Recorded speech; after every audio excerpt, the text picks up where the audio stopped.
Ladies and gentlemen, first of all, a huge thanks to all of you for making the effort to come here today and to attend this public meeting for the by-election of Howden and Holton Price. Many of you will have been hearing what David Icke has had to say, both in the past and in the recent couple of weeks, since a great deal of what he's had to say has been supposedly covered in the British press and the British media. We know that that is an absolute farce. Ladies and gentlemen, today, for the first time, you're going to hear from himself exactly what he is saying. Ladies and gentlemen, please put your hands together and give a warm welcome for Mr. David Icke.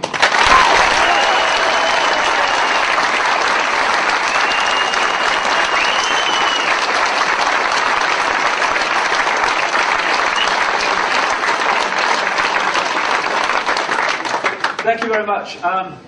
The situations I get myself into, I'm watching the telly a few days ago and now I'm standing here. It's my life. You know? There's people here from the constituency where this election's taking place, and there's people I know have come from long distances who've been looking at my stuff for a while. So there's a mixture of, what's this madman talking about? And people who think, well, maybe it's not quite as mad as you think it is. This event today is going to be videoed. It is videoed at the back there, and it's going out on the internet for free in the next few days, and please send it everywhere you can so we can get this information out. And for people who watch this video around the world, just a quick bit of background. Short while ago, the Member of Parliament for this constituency, called David Davis, who was the Home Affairs spokesman for the opposition Conservative Party, resigned in protest at the Labour government bringing in the Big Brother state. And he's standing for re-election on the issue of Big Brother. That's where I came in. I was going to leave this election alone. I never stood for election before. I never stand for election again. Because it's on the Big Brother issue, I was interested. I was going to leave it alone had the Labour Party, the government party, stood against him. But they chose not to. They said this election was a farce.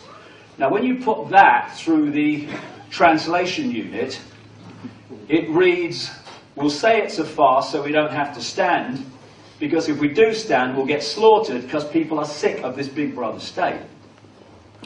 The third party, the Liberal Democrats, chose not to stand because they said they supported the stand of David Davis.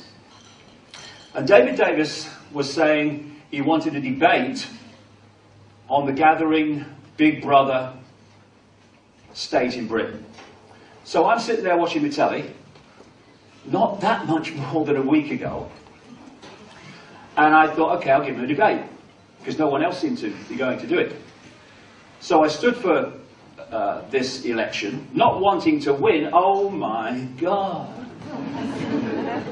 The thought of being an MP, because I'll go all of a quiver, like, you know, this whole kind of thing goes down my spine. Not least because I don't want to enter that den of iniquity and corruption and mendacity, but also because increasingly, and this is a big part of the Big Brother state, it's irrelevant. 75–80% of the laws now originate in this country from the European Union, and a massive chunk of the rest, they don't even get debated in Parliament.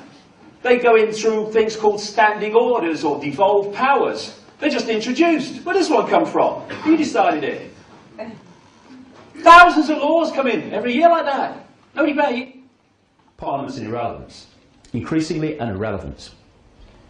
But the reason I stood was because over the last nearly 20 years, I've been investigating full-time in now 45 countries an agenda to create, no, not a Big Brother state in Britain, a global Big Brother state in which Britain is part of it.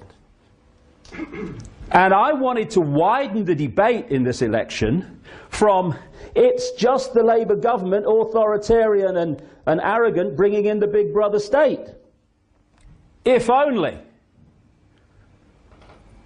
And I wanted to point out nearly 20 years of research in book after book after book after book of great detail, source detail, predicting, not because I'm a prophet and I'm sitting in a darkened room smoking some weed, bringing it out of the ether, from hard journalistic research, because that's what I used to be, a journalist that was edited. Now I'm a journalist that not. There's a big difference. Pointing out what the agenda was and how they were going to manipulate, what techniques they were going to use to manipulate this agenda into place. The reason enormous numbers of people worldwide are now coming to my work suddenly over the last few years is very, very simple. What is in these books is now in our daily experience. And I wanted to bring this to this debate that David Davis said he wanted, so we could look at the bigger picture of Big Brother and not just the limited view where we are focusing on the oil rag and missing the engineer. We have not had that debate because he won't have it with me. I tried to go to his public meeting with Geldof, Bob Geldof, the other day. I was turned away at the door by this man. I had a ticket booked. It was all arranged. No problem. It's a public meeting. As long as you had a ticket, I had a ticket. And then this man who, this vision appeared out of the ether, reminding me immediately of a pound of lard with a shirt on, I remember, who was obviously been consuming large amounts of E-numbers, because this man was hyper, and told me suddenly, miraculously, abracadabra, it was now a private event. 30 seconds ago it was a public. What happened there? So I couldn't get in. So that is the background. And I came here, you see, less than a week ago. I came up here to stay last Monday, not to challenge David Davis, but to share information with the people here and him of the bigger picture. I was not saying I'm here to challenge David. I was saying I just wanted some information. If I get 0 votes, I couldn't give a shite. It's of no interest to me who votes for me. It's of interest for me that people have access to information that they're not normally getting, and then they make of it what they will. Fair enough, I'm off. But at least they've heard it. And I was saying, I commend him for standing and all the rest of it. Good of you. Anything gets Big Brother out there, I'm for. After a few days here, in the midst of it, I'm starting to see a different picture. And I'll come to that as we go through.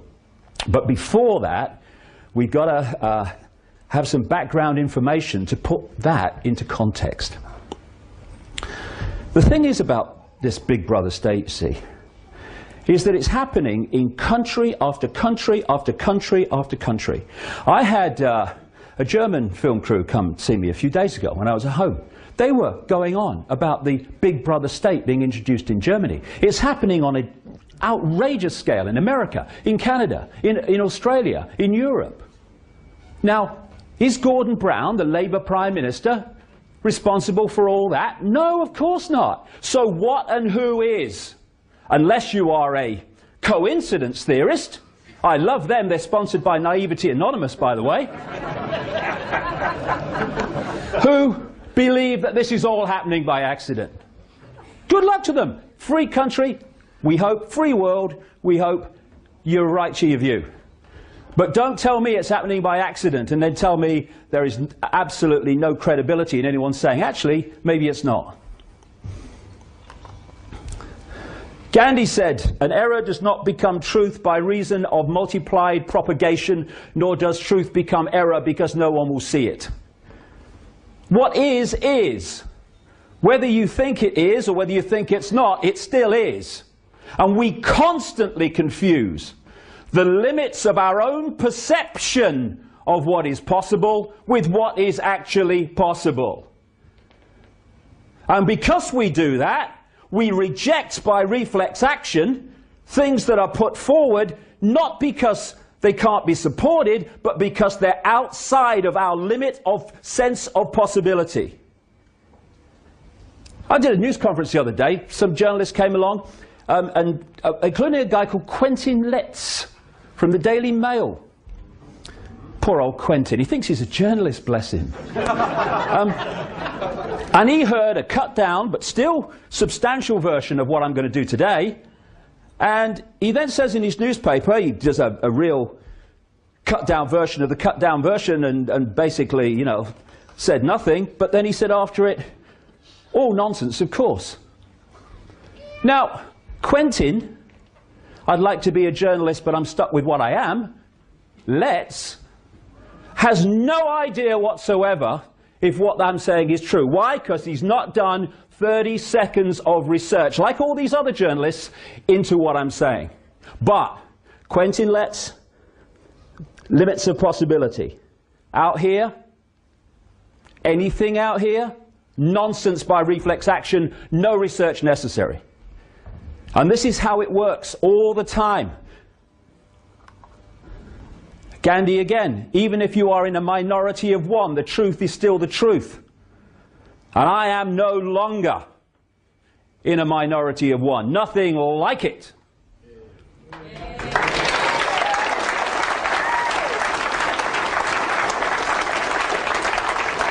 Remember this? This is when, centuries ago, Quentin Letts and his ilk would have reported that anyone who said the earth was round was mad because it's nonsense, of course. Because, as everyone knows that if it was not possible to be round, people would fall off the bottom and all the rest of it that you got with the sphere earth is ridiculous. And we are now facing another version of the earth is not flat with what I'm talking about today. Mark Twain, in religion and politics, people's beliefs and convictions are in almost every case gotten at second hand, and without examination from authorities who have not themselves examined the questions at issue, but have taken them at second hand from other non-examiners whose opinions about them were not worth a brass farthing. That's where we get, everyone knows that, mate. That's where we get official history from. Summed up by Einstein. Condemnation without investigation is the height of ignorance. And on that,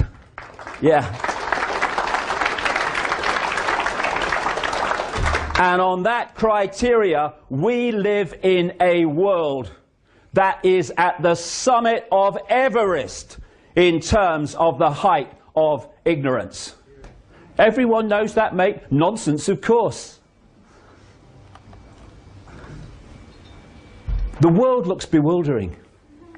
All these different things are what's going on. Why are they doing that? That's stupid. That's bureaucratic incompetence. What's happening? Why do they do that? It's ridiculous. They did it that way. It'd be much better. What's going on?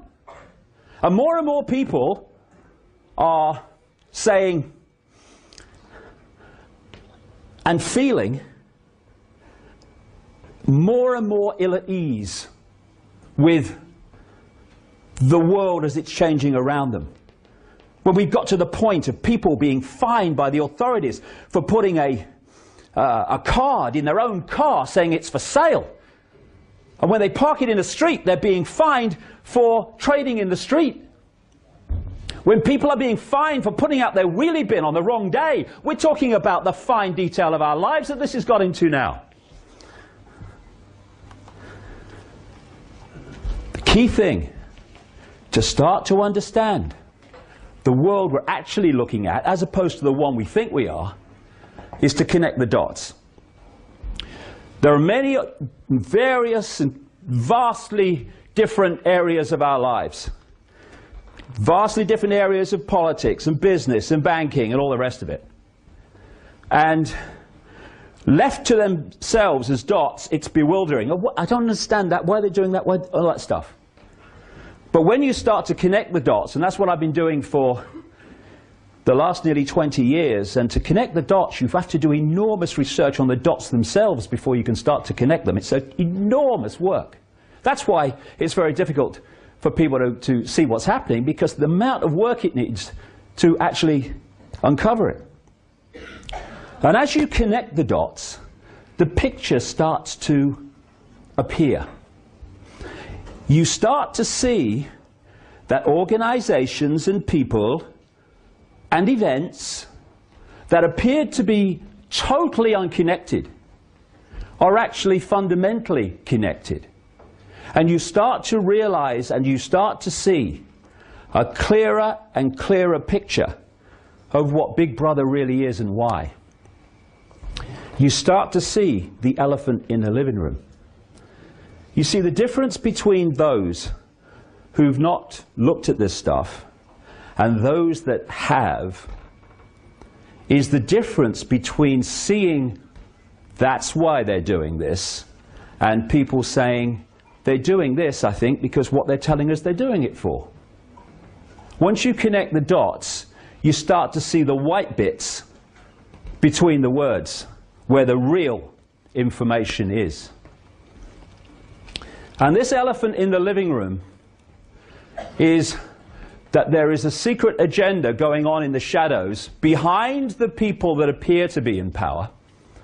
And this agenda, as I've been exposing, like I say, for nearly 2 decades, before anyone was talking about this stuff, that secret agenda is to create a global, centralized, fascist dictatorship, where they want to take the European Union, and are doing it at a rate of knots at this time, take that structure globally, and that's what you have in terms of the structure they want. Now, to hide the agenda and to justify its introduction, we have the movie, as I call it. This is the version of events that we are given through the mainstream media and from politicians and stuff, most of whom, the vast majority of whom, haven't got a clue what they're actually reporting. They just read autocue or take a government statement and regurgitate it and call it news and journalism. And so, if you want to centralize power in Europe, because you want that to be another layer, and I'll come to that in a minute, of this global fascist dictatorship, then that's the secret agenda. Within the movie, you say, no, it's just a tidying up exercise to make Europe more efficient. No, it's not the Constitution, it's a treaty. Even though it's exactly the same virtually as the Constitution, it's a treaty, so we don't need a referendum on it, so that people can say no. This is how it works. Secret agenda, movie provides the excuse for the agenda. This is the uniform, it seems to be all over the world, the dark suit. The dark suit. And these people are promoted, prime ministers, presidents, as being the leaders of the world, the people who are making the decisions. If anyone thinks Bush has been running America, I've got some seafront property in Switzerland you might like to look at. I've got a picture. The dark suits are the here today, gone tomorrow politicians who are the vehicles for introducing the agenda decided in the shadows, and those shadows people do not change, or at least those that control the shadow people do not change. As they say in America, those enormous numbers of people in America are now starting to understand this. They say, whoever you vote for, the government still gets in. And what they mean by that is those that control governments of any persuasion get in. In the shadows, this is where it's done. Look for the think tanks, which is a massive vehicle for this manipulation in the background. These people are cardboard cutouts. They do a job for a while. Some of them know they're doing a job in relation to the shadow people. Lots of them don't. They're just manipulated to bring in certain policies by the networks around them. I mean, have you met a lot of these people? you know, not a lot of brain cell activity in some of these politicians, right? Piece of cake to use them to bring things through. What has Bush done for the last nearly 8 years? Signed things. Hasn't decided what's being signed, he's just bloody signed it. Now, because of people like me and other people all across the internet and through other means, books and stuff, and never mind that, daily experience now, it's becoming clearer and more obvious that there is an elite that is deciding the direction that this world and our lives is going. And one of those insiders on the peripheral of the inside, David Rothkopf, wrote this book recently. It's called Superclass. He is a scholar at the Carnegie Endowment for International Peace, a think tank in America that was exposed by a congressional investigation in the 50s by something called the Reese Committee.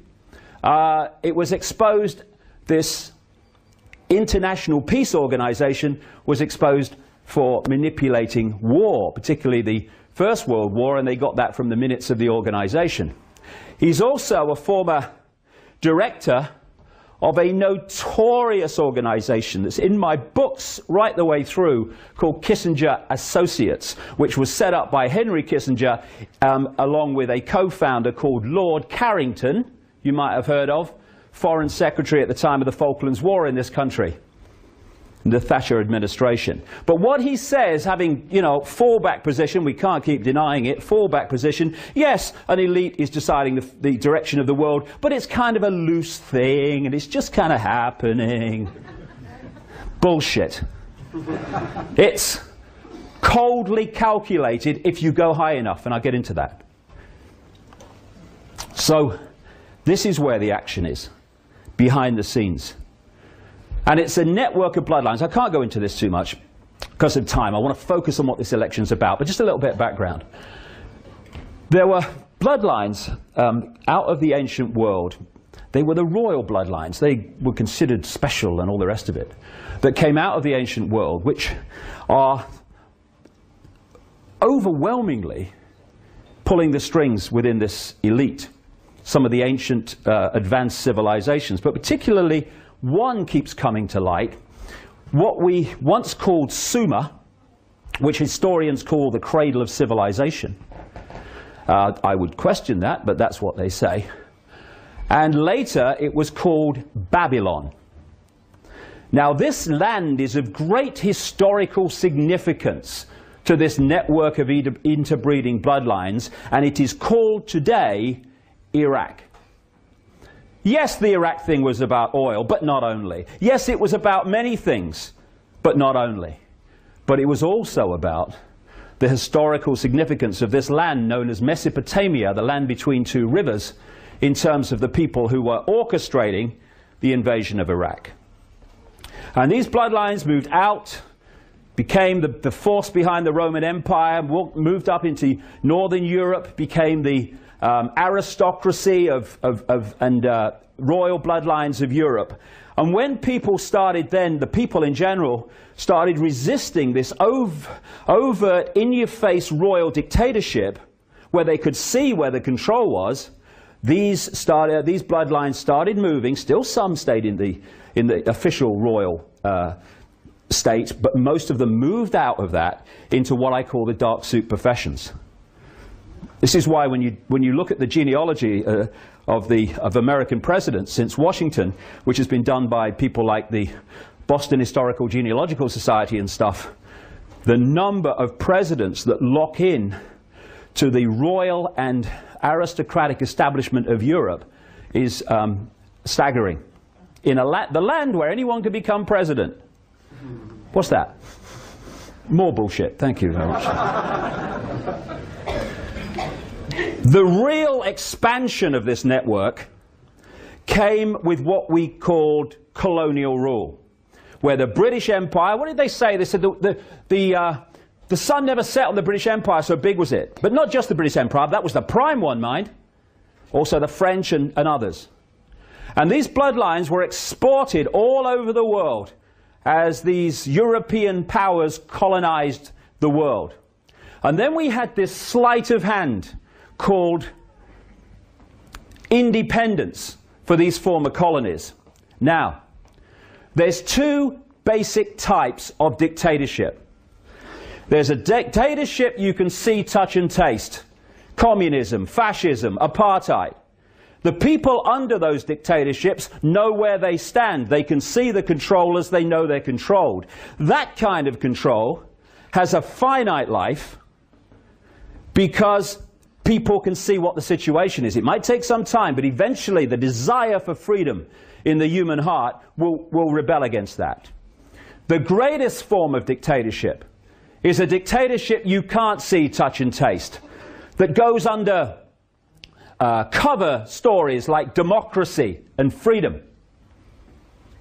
And people will sit in one of those dictatorships forever until someone or something points out what the game is. It's in simple terms, symbolic terms, not even symbolic, it's how it is. It's sitting in a prison when you can't see the bars, where you think that you're free because you can put a cross on an irrelevant piece of paper every 4 or 5 years to elect in different masks on the same face to continue the same agenda the last lot did. We're free, honey. That is the greatest form of dictatorship because people do not rebel against not being free when they think they are. And what happened at what we call independence for the former colonies is they moved from a dictatorship that the colonies could see, rule from Britain or whatever, to a covert dictatorship. What they did, they left the bloodline out there and the secret society network that manipulates the bloodline into power and its agents and gophers into power.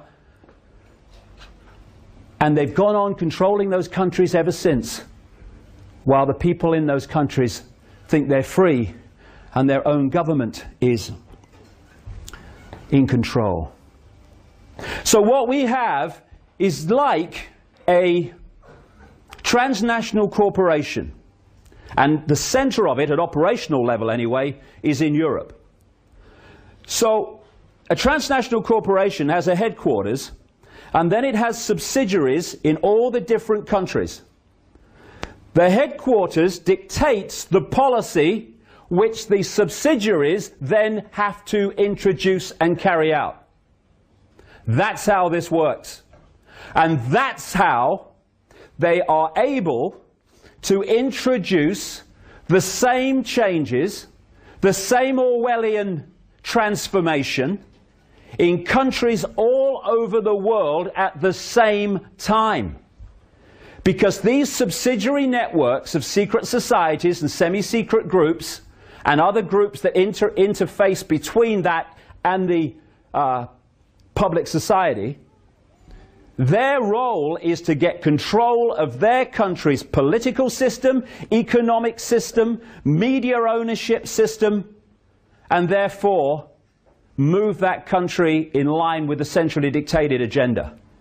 Now, this is what I wanted to talk about at this election. Not just, although it's important, DNA databases and surveillance cameras. That is one important, yes, but it's an expression of this agenda. It's not it. And if we get caught in that, then we're never going to stop the jackboots in dark suits from completing their agenda. And that's what it is, to enslave humanity globally in ways that I'll come to. So this network operates the secret agenda and then finds the excuses within the movie, our daily experience, to justify the agenda being introduced. And what they do, therefore, is manipulate both sides in the various situations they want to manipulate. Why? They want, symbolically, to know the outcome of the football match before the kickoff. They're not interested in states of flux and uncallable situations. They want to know what the score's going to be before the teams have left the dressing room. Now, if you control one side, you are going to influence the football match. You're not going to control the outcome. To control the outcome, you have to control both sides. And that's why, when you're investigating this, you don't just look at the fors or against something, which is in line with the agenda. You look at those who are on the other side of the debate, because they want to control the debate by controlling them. And by controlling the debate, they control the outcome. So, example. The Bush family and the Clinton family are supposed to be opposing each other politically, because one's a Democrat and one's a Republican. Why then, as I've exposed in my books, and people who knew them have exposed from their own experience, that these families are like that and go back a long, long time. During the Reagan Father Bush administration, the Bush family and the Clinton family, Clinton was then governor of Arkansas, were running drugs, a massive operation, through somewhere called the Mena airstrip in Arkansas, which was part of the Iran-Contra thing. They go back a very long way. From 1980, when Reagan Bush came in and Father Bush was the real president in terms of power, right through to now, in 2008, a Bush or a Clinton has been in the presidency. And they are two masks on the same face. The president is a puppet, controlled by the forces that put him there, that funded him there with the cuckoo amounts of money they give. Cheney. Cheney's more powerful in the White House than boy George Bush. Why? Because Cheney's higher in the hidden hierarchy. And this is the point. The higher you are in the hidden hierarchy doesn't translate necessarily to the hierarchy we see in the public arena with presidents and vice presidents. But the power hierarchy in the public arena does mirror the power hierarchy in the hidden agenda. This man has been president. This man's been running America. Our enemies are innovative and resourceful, and so are we.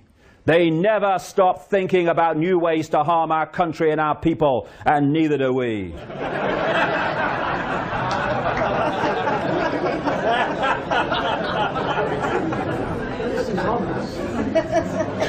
So if he's not been running America, who has?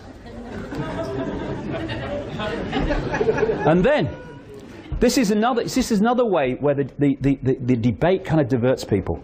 I've been hearing for the last 8 years before Blair left office, Bush controls Blair. Bush can't tie his shoelaces without help. Bush controls Blair. No, no.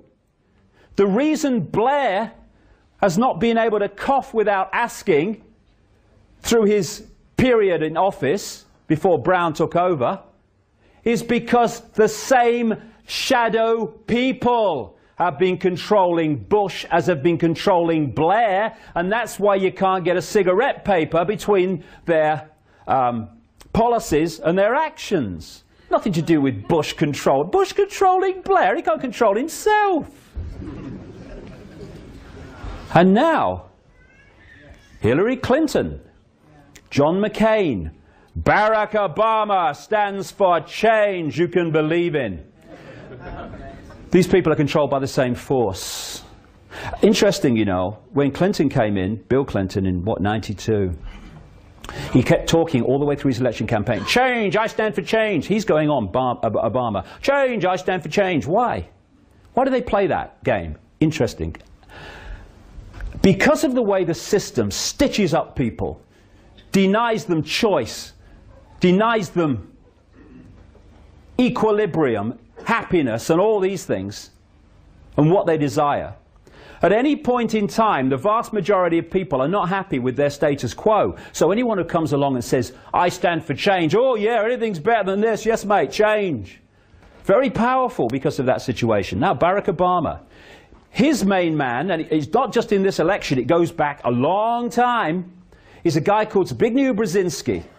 Brzezinski was the national security advisor in the Carter administration, and he went public in the last year, 18 months or so, admitting that he, in that position, worked to manipulate the Soviet Union to invade Afghanistan because he wanted to weaken the superpower, and in his words to the effect of, I wanted to create for them their Vietnam.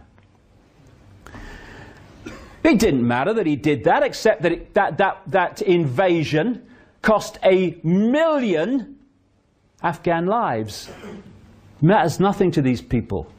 They don't have empathy with the consequences of their actions for others like we have empathy. Empathy is a fail-safe mechanism for human behavior. Take it away and there are no limits. And as a result of that invasion, he and those that followed him in the Reagan-Bush administration and British military organizations too, trained tens of thousands of people in Pakistan, where the intelligence agency, the ISI, is the CIA Pakistan branch, to fight the invasion and resist it, to cause the Russians as much problem as possible. They are the people. They're now saying we have to take our freedoms away to stop them harming us. The people they trained, not just in Pakistan, but also in America.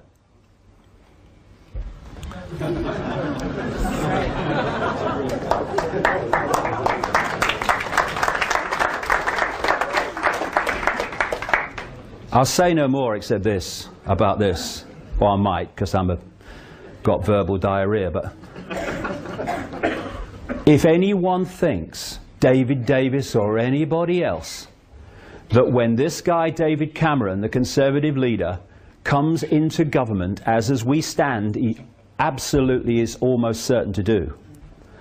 If David Davis or anyone thinks that Big Brother is going to be turned back by this guy and his cohorts, then again, you know, just down the road from the one in the seafront property in Switzerland, I have another little one you might like to look at. Because the agenda does not take no for an answer. You always know when it's the agenda, because when it's rejected by the people, they keep coming back with it. And this whole global Big Brother agenda is not going to go any further in Britain, or is going to be turned back by David Cameron. Crikey, you're having a laugh. Of course not. They'll find the excuses for it, and it'll be business as bloody usual. This is very true, I find. Politics may not be the oldest profession, but the results are the same.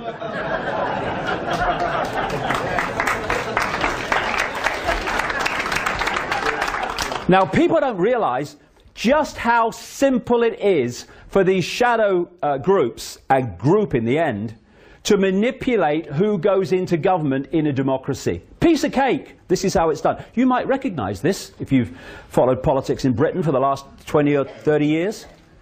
Most countries have one or two parties, sometimes one, South Africa, but mostly two parties that have any chance of forming a government.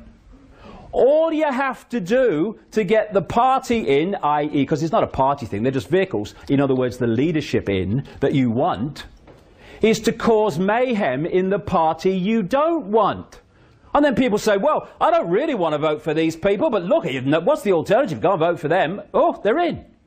During the Thatcher era, there was lots of people who didn't want to vote for Margaret Thatcher.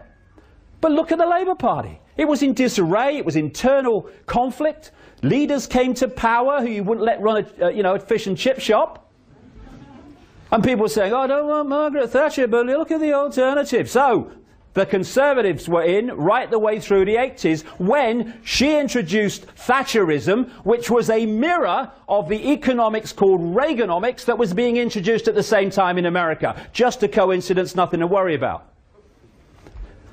Then the chosen one appeared through the ether. Tony Blair, after John Major had become Prime Minister. The moment chosen one Blair came to lead the Labour Party, Murdoch's newspapers in this country switched to the Labour Party and Blair for the first time. And what happened to the Conservative Party? Internal conflict, mayhem, leaders that people didn't find credible, and leaders who came to lead the Labour Party. Murdoch's newspapers in this country switched to the Labour Party and Blair for the first time. And what happened to the Conservative Party? Internal conflict, mayhem, leaders that people didn't find credible, and leaders who the public were told not to find credible. What happened? 10 years of Blair. Despite lying blatantly, outrageously, grotesquely about going into Iraq. And despite all that, he got in, what, 3 times? Why were people saying, well, I don't like Blair, but look at the alternative? And now Gordon Brown's come in to replace Blair without a vote. Blair stepped down. What's happening to Brown now? A systematic demolition of him and his party is happening. Why? Because Cameron is designed to come in with his cohorts to take the Big Brother state on a bit further. Sorry, David Davis, you're going to have to live with it.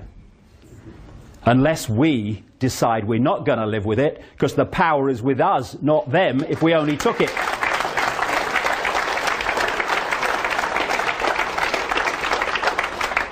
So the world seems very confusing. Let's see how they do it here. The world seems very confusing, a ball of confusion and what's going on. And the reason it seems like that is because we're denied, not least through the Quentin Letts of this world, we are denied the coordinates necessary to understand how the pieces fit. The coordinates are about where they want to take the world and the methods they use to take us there. Once we've got these coordinates, the world looks very different. This election looks very different. Coordinate 1. The goal is a centrally controlled global fascist dictatorship. This image can be found in this book, the first edition of which I wrote in 1994. Look at the world as it's emerged since in relation to that. Why do they want this structure? Any dictatorship must centralize power and must bring the decision-making process into the hands of fewer and fewer people. Because the more diversity of decision-making you have, the less control a center is going to have over those decisions. Diversity is the worst nightmare of the dictator. Uniformity is the means through which they do it. I mean, just look at the world from a built environment perspective. No matter where you go in the world, it all looks the same. This uniformity is emerging, even on that level.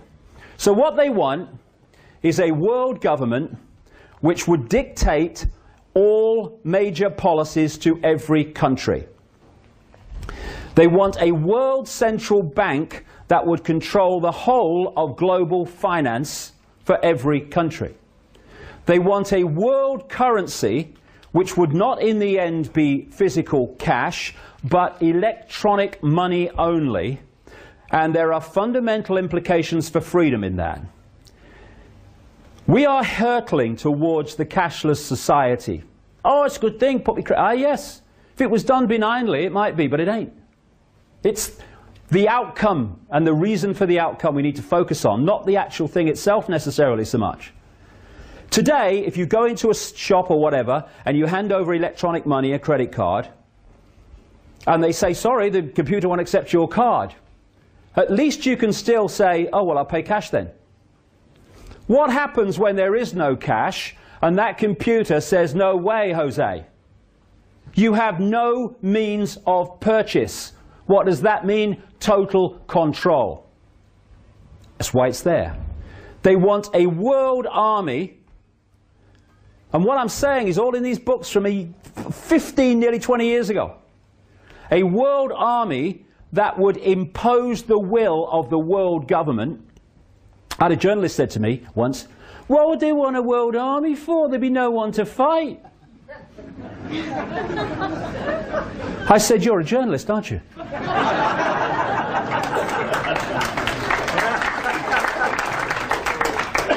The people to fight would be any group, any nation that did not want to give over the total control of their lives to the decisions of the world government. And I say in these early books, watch for the development of a European army. This is what Sarkozy is suggesting now, the French leader. And watch for excuses being made for NATO troops to operate outside their official designated area of the North Atlantic. They're now in Afghanistan. And the idea is to fuse all that stuff with the UN peacekeeping force to create by stealth the world army. And they want a microchipped population connected to a global computer, and in the end, every child microchipped at birth as a matter of course. When I first said this 15, 20 years ago, people thought it was hilarious. Anyone who looks at what's happening in the world now has got the grin, as my mother used to say, on the other side of their face. Because microchips are now being introduced and are being all the time encouraged for us to take them as a way of operating. They bring it in, first of all, through, microchip Fido, you'll never lose your dog again. And then microchip your child, you never lose your child again. Microchip yourself, you'll never lose yourself again. There you go. Under this, they want 4 superstates. The first one is the European Union, which is the most advanced, came out of the EEC, the Common Market, a free trade area, nothing to worry about. The American Union, which they are manipulating out of a free trade area called NAFTA, North American Free Trade Association. And the first step of that, and it's so close to becoming public, is something called the North American Union, Canada, Mexico and the United States, and they even have a name for the currency to replace the dollar. It's called the Amero. They want an Asia-Pacific Union, which they're now talking about, being evolved out of another free trade area. If it works, why change it? Called APEC, Asia-Pacific Economic Cooperation. And we already now have an ever more active African Union, which came out of the Organization of African Unity. That's what they want. And where are we? Down here. Try getting power over your life sitting under that edifice of bureaucratic control. ID cards, stepping stone. This is what they want. Microchipped people. I was, by the way, I said on the internet I was going to talk for an hour and a half. I ain't. I hope that's all right with you.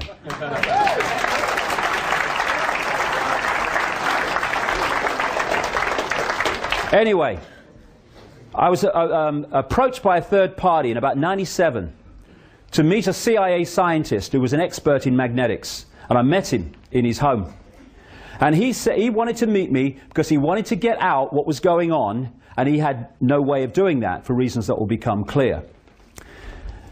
He said that he joined the CIA to serve his country. Because of the way these organizations are compartmentalized, as I'll come to, most people in these organizations are not trying to follow this agenda at all. They're victims of it. So he told me many, many things. What had happened is he joined the CIA thinking he was serving his country, and when he got on the inside in these secret scientific projects, which produced technology far and away beyond anything we see in the public arena, he realized that this agenda that I'm talking about today was happening, which he never had a clue about when he joined the CIA. And he resisted and refused to work with them. He said one day he left home, and he has missing time, remembers nothing until he woke up on a medical-type bench in a room, and as he got his faculties back, he found there was something stuck to his chest. And he was opening his shirt as he told me this story, and on his chest was a see-through, that's all I can describe it as, a see-through shampoo sachet type thing, and inside was this orangey golden liquid. These are known within the CIA as patches. Someone's been patched. And what had happened in that missing time period is that his body had been manipulated to need the drug in the patch to survive, and if he doesn't get it, he starts to die of agonizing death. He knows that's true because he resisted after he was patched, and he found out they weren't kidding. These patches have to be replaced every 72 hours, and if they're not replaced, goodbye to him. So he's got children. I met them. He doesn't want to die. So what does he do? He serves the agenda because he hasn't got a choice, he feels, except to die. And this man said this to me after telling me so much other stuff. Tell people, if they say no to just one thing, say no to the microchip. Because he said even those that are becoming aware of it, and this is way back, this is like I say 97, and some were, most weren't, think it's about electronic tagging, and on one level he said it is. He said, but the real reason for microchipping is because once you've got a microchip inside you, you can be electronically connected to a computer system that can manipulate you physically, take you out from a distance, that can manipulate you emotionally, because the body's an electrochemical entity. You get hold of the body, access the body chemically or electrically, you can do mayhem. And when we feel emotion or think, it is an electrochemical process. So if you get a microchip inside you manipulating that process, they can manipulate the way you think. As he said, they can make people aggressive, they can make people docile, either as an individual or en masse. You basically become a robot, he was saying. Say no to the microchip. And this, I've really heard David Davis talk too much about this. Maybe I missed it. It's what Orwell's 1984 was talking about. I even named the microchips called the very chip, although this is one of the less sophisticated ones that they're introducing in parts of situations in America. The CIA scientists told me in 1997, when no one was talking about nanotechnology, that the microchips outside of the public arena in the secret projects were so small they can be inserted in a hypodermic needle during vaccination programs. And of course the people giving the vaccination have no idea that that's the case. This is a UPI mainstream media report. The Department of Health and Human Services said Thursday that it was about to begin testing a new technology designed to help more closely monitor and assist the nation's homeless population. Under the pilot program, which grew out of a series of policy academies held in the last 2 years, homeless people in participating cities will be implanted with mandatory radio frequency identification tags that social workers and police can use to track their movements. This is now, not sometime over the rainbow. Data from these tracking stations mounted on telephone poles will be transmitted to police and social service workers who will use custom Windows NT software to track movements of the homeless in real time. In what has become a chronic social problem, people living in shelters and on the streets do not seek adequate medical care and frequently contribute to the rising crime in major cities. You're homeless, you're a criminal, says so here. Supporters of subdermal tracking say the technology will discourage implanted homeless men and women from committing crimes while making it easier for the government to help them, all that stuff. That's now. And these are some headlines, recent headlines, I took from the internet about microchipping in mainstream media. Would a microchip keep your child safe? In those books I say what they're going to do is they're going to sell it on one level by saying it'll keep your child safe. It's now in the headlines all these years later. Metropolitan police officers to be microchipped by top brass in Big Brother style tracking scheme. Wouldn't you feel really comfortable and nice and safe if you knew that your local policeman was microchipped by microchips that can affect them emotionally and physically and mentally. I mean, wouldn't that make you feel good? Microchip tagging for convicts. Oh, well, we got so many problems with the prisons, they're all full. What can we do? Oh, I know, we can microchip them. Mexican officials and police microchips is one after the other now. And, you know, I found that on the internet. I think that sums it up, really. That's where we are.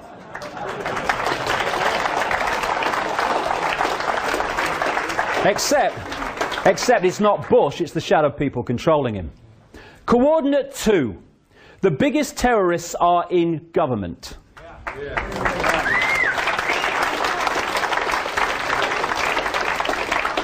Of whatever persuasion, by the way, I ain't being party political here, sod the lot of them. I'm very, you know, I believe in equal opportunity and equal rights and stuff. Sod the lot of them equally.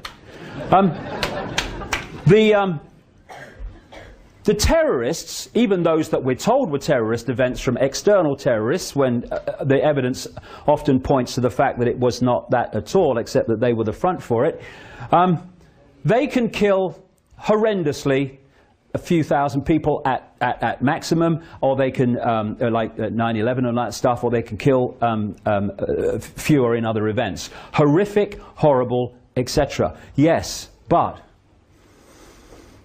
these people, or the people that controlled them, pepper-bombed Baghdad full of kids and civilians, and have so far killed and maimed hundreds of thousands of civilians to save them from a dictator. And you know, David Davis, it seems from what I read, is in favor of capital punishment. I cannot think myself of a more blatant big brother power than for some guy in a silly wig to have the power over life and death on behalf of the state. And I just wonder, because David Davis voted for the invasion of Iraq, I just wonder if those children and civilians, as they were pepper-bombed in Baghdad, might just have thought that Big Brother might have arrived. But no, it's just about surveillance cameras and DNA databases. Oxford Concise Dictionary definition of terrorist: one who favours or uses terror-inspiring methods of governing or coercing government or community, hence terrorism. I rest my case. Coordinate 3. How the few can control the many by using the many to control themselves. Pyramid power. If you think of Russian dolls, one doll inside a bigger doll inside a bigger doll. Now think of pyramids. Small pyramid inside a bigger pyramid inside a bigger pyramid until there's one that encapsulates all of them. If you look at any organization today, a government, a university, a corporation, anything, a school, they're all structured as pyramids. The vast majority of people that work for those organizations work in the lower reaches of the pyramid, where most of the people in any organization are. But when you get to the top of the pyramid, you find a tiny few people, and they're the only people that know how all the different contributions of others within the pyramid fit together to form anything but an innocent picture. It's called in the CIA and organizations like that compartmentalization. So there's people all over the pyramids in government. People say, it's the government. Well, the government's a big thing. No, no. It's that which controls the government. There's people all over the pyramids who, they're not trying to manipulate anybody. 90-odd% of them. They're just trying to earn a living, look after their family, have a nice holiday and all that stuff. But they don't know how their contribution fits with them and them and them. Only the ones at the top know that. And these pyramids fuse together. The banking pyramid, the transnational corporation pyramid, the oil cartel pyramid, the pharmaceutical cartel pyramid. All these different pyramids, media ownership pyramid. I mean, you know, the major media corporations in America, for instance, are owned by the corporations like General Electric. And at the top is a pyramid that encompasses all of them. And at that point are these shadow families, people like the Rothschilds, the Rockefellers, the Habsburgs, and others, who are putting down these apparently, at the level we experience them, totally unconnected areas of our life, the same policies. And what those policies are, in its foundation form anyway, in their foundation form, is centralization of power in every area. And what those policies are, in its foundation form anyway, in their foundation form, is centralization of power in every area of our lives. Because the more power is centralized, the more power the few have over the many. So you go into a bank, you hand over a check to the person behind the counter. They don't know what's happening in the bank manager's office and what's being decided. He don't know what's happening at the next level. They don't want to accept the next level. And that's how it's possible for a few to dictate the direction of the world, with the many working every day unknowingly to do it for them.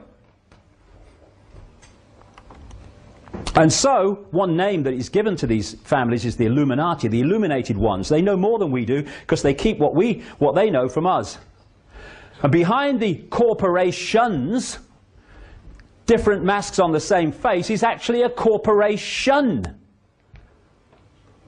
Different directors, different frontmen, not always, mind, interconnected directorships, but at control in the hands of the few. And it's the same with politics. Presidents, prime ministers, heads of the World Bank, Secretary General of NATO, they are perceived to be in the red bit at the top in terms of their own hierarchy. No, no. They're some way down. I'm probably being optimistic with this. They are there.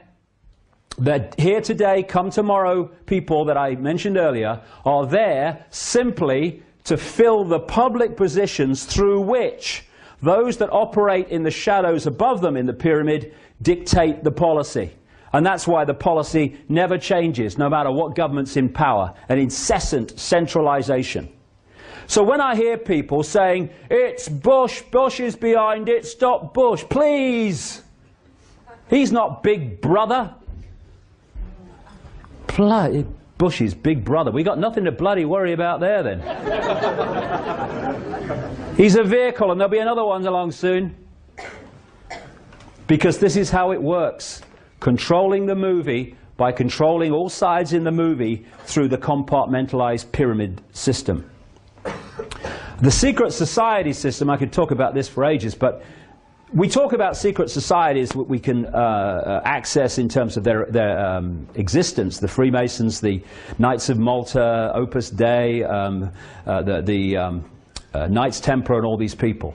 And they feed chosen people out of the top of their pyramids into the pyramid where the real action is. And often that pyramid they don't give it a name. I call it the Illuminati, and other people call it the Illuminati, but often they don't give it a name. Why? You try investigating an organization that doesn't have a name. Very difficult. And this is how it works. This is Albert Pike. He was a Freemasonic god in America, and his statue is outside the Washington, D.C. police station to this day. This is what he said in one of his writings. Fictions are necessary to the people, and the truth becomes deadly to those who are not strong enough to contemplate it in all its brilliance. In fact, what can there be in common between the vile multitude and sublime wisdom? The truth must be kept secret, and the masses need a teaching proportioned to their imperfect reason. That's how the network behind the people who appear to be in power see the cattle population, you and me. You can also symbolize this network as a spider's web. You've got the spider at the center, and that's where the agenda is being dictated from. These different strands can symbolize different organizations and secret societies, which answer to the spider. The closer to the spider the organization is, the more secret it is, the more exclusive it is, and in the end, not even in the public knowledge it is. As you come out from the spider, you eventually start to have organizations that directly interact with the public. Organizations that people who follow politics will recognize. And then there's a few just back from there, which are kind of secret, but thanks to researchers, they've been acknowledged to exist, like one called the Bilderberg Group, which I'll get to. Now, within the spider, and we're getting more and more relevant to this election now, this Big Brother by-election. The Round Table was a secret society that was started by a man called Cecil Rhodes, who died in 1902. And this secret society, which has been exposed massively in great detail by one of the people called Carroll Quigley, who was a professor at Georgetown University, actually taught Bill Clinton. And he was connected to this Round Table network and had access to secret papers of that secret society to see what they'd been doing through the 20th century, since they were created. The Round Table then started to create offshoot organizations which it controls. First came the Council on Foreign Relations, 1921 in America. The Rockefeller family were behind that. Then came the Royal Institute of International Affairs in London, actually came before that even.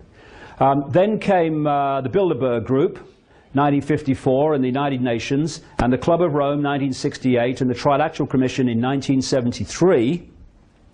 And the Trilateral Commission was created by the Rockefellers, David Rockefeller, and a man called Zbigniew Brzezinski, who is the man behind Barack Obama, who I mentioned earlier. The Bilderberg Group was officially met for the first time at the Bilderberg Hotel in Oosterbeek, Holland in 1954 in the May.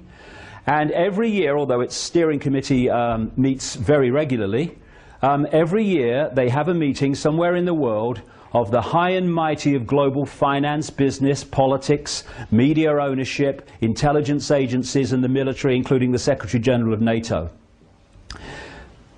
The only place that massive meeting of people in positions of power that dictate the direction of the world will be reported, not what went on there necessarily, just the fact that they're meeting, is on the internet, on sites like mine, Alex Jones, the Rense site and stuff like that, and others, because the mainstream media who attend it, some of their members, never report its existence. If any other organization was doing that with those people, it would be reported, not the Bilderberg Group.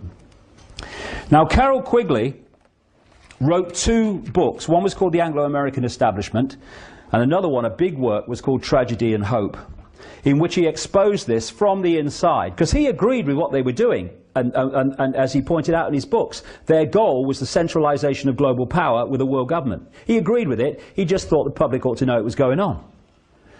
This is what he wrote in one of his books, The Anglo-American Establishment. The picture is terrifying because such power, whatever the goals at which it may be directed, is too much to be entrusted safely in any group. No country that values safety should allow what the Milner Group, this is Alfred Milner, Lord Milner, who took over from Rhodes as its head, and sometimes it's called the Milner Group. The Milner Group accomplished, that is, that a small number of men would be able to wield such power in administration and politics, should be given almost complete control over the publication of documents relating to their actions, should be able to exercise such influence over the avenues of information that create public opinion, and should be able to monopolize so completely the writing and teaching of the history of their own period. And he goes on to explain how they were behind the major events of the 20th century, including the two world wars. So that is one of the key networks within this structure. And there's the Trilateral Commission, a co-creator, now behind Barack Obama. All that stuff will become relevant to this election as we go along. Well, I think one of the, if I've made any contribution to this, then one of the things that I'm most proud of is to have come up with the the phrase problem, reaction, solution to describe the most used and the most powerful method of mass, mind and emotional manipulation that has been used on us to advance this agenda. It used to be called the Hegelian dialectic, and I thought problem, reaction, solution would sum it up more succinctly. What it means is that you want to change society in a way that if you did it openly and had a meeting and said, right, well, tell the public this is what we're going to do, you know that you would get a massive public reaction against what you want. So you don't do it openly. You play this technique. Stage one, you create a problem. It could be a terrorist attack, it could be a war, it could be a government collapse, it could be a run on a currency, it could be a credit crunch, rising food prices, rising mortgages. Anything that will give you the opportunity to install the solution to that problem that will advance your agenda. Once you've covertly created the problem, you then tell the people through a pathetic mainstream media the version of that problem that you want the public to believe, i.e. Bin Laden orchestrated 9/11, Lee Harvey Oswald killed Kennedy, whatever. If we had a journalistic profession, even just in any way justifying the name, problem, reaction, solution would fall down, because the explanation would be investigated, it would be found to be wanting, it would be reported to the people, this would collapse. Because we don't have a journalistic profession worthy of the name, the problem is created. The cover story of the problem is then reported to the people as official history, uninvestigated, and what they're looking for at stage two is a reaction from the public that says, in effect, something must be done, what are they going to do about it? Fear, outrage, do something. And then those who've covertly created the problem, got the public reaction, do something, then openly, through changes in legislation, offer the solutions to the problems they have themselves covertly created. And what are those solutions? They are changes in society to advance the Orwellian Big Brother state and the centrally controlled global agenda. At the 33rd level of Freemasonry, of the Scottish Rite, that's the highest official level, they have a motto, Ordo ab chaos, order out of chaos. Problem, reaction, solution. You try manipulating harmony, very difficult. You try manipulating chaos, piece of cake. They want chaos. You see, through problem, reaction, solution, we need to switch our minds a bit here. Because of problem, reaction, solution, they don't want crime figures to come down. Because if they do, they can't offer the solutions to the crime figures, which is more control. They want people knifed in the street.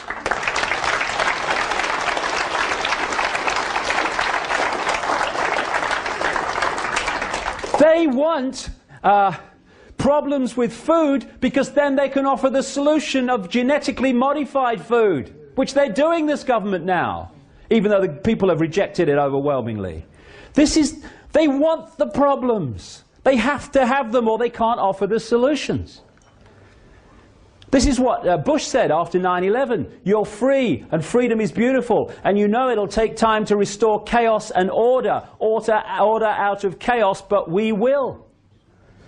Problem, reaction, solution. This is the Second World War. If you look at the First World War, after it was over, global power was in dramatically fewer hands than it was when that war started. Nothing changes a society globally or locally like a war. After the Second World War, it was in even fewer hands. And we had the creation of the United Nations, we had the Bretton Woods Agreement, we had the IMF, we had the World Bank came after it. And what they did, these bloodlines, these shadow people at the top of these pyramids, they were behind the British government and the American government of Roosevelt. They were behind Stalin, who was one of their front men. Remember the thing, both sides. and they funded the Nazi party into power, and they funded their war machine. In this book, written, 15-odd years ago, I exposed President Bush's grandfather, Prescott Bush, as a funder of Hitler and the Rockefellers. The Rockefellers paid for a whole floor of a German university for a guy called Ernst Rudin, who was Hitler's race purity expert. The Rockefellers. And the Rockefellers are behind all these organizations that I'm talking about. Now, Prescott Bush was a leading figure in an organization called the Union Banking Corporation, which was one of the Harriman operations in America. It interfaced with the European steel and banking empire of a guy called Fritz Thyssen, who was an acknowledged funder of Hitler, and funded through to Thyssen vast amounts of money. This is Prescott Bush, the president's grandfather, to fund Hitler. How did they go from the Weimar Republic, when they were taking their wages home in wheelbarrows, such was the inflation, to a war machine that could take on Europe? Because of this. And after I came out with it, a few years passed, and then a guy who's I think he's the president of the Holocaust Museum in Florida, he came out publicly in America and said the Bush family fortune overwhelmingly comes from funding the Nazis, and even the Guardian newspaper, hello, hey, all right, nice you caught up, in the last year or two has run stories about Prescott Bush funding the Nazis.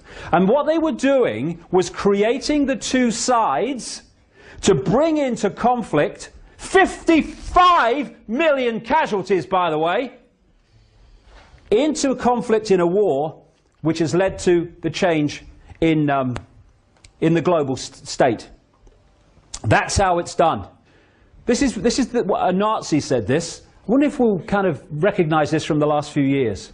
Why, of course, the people don't want war.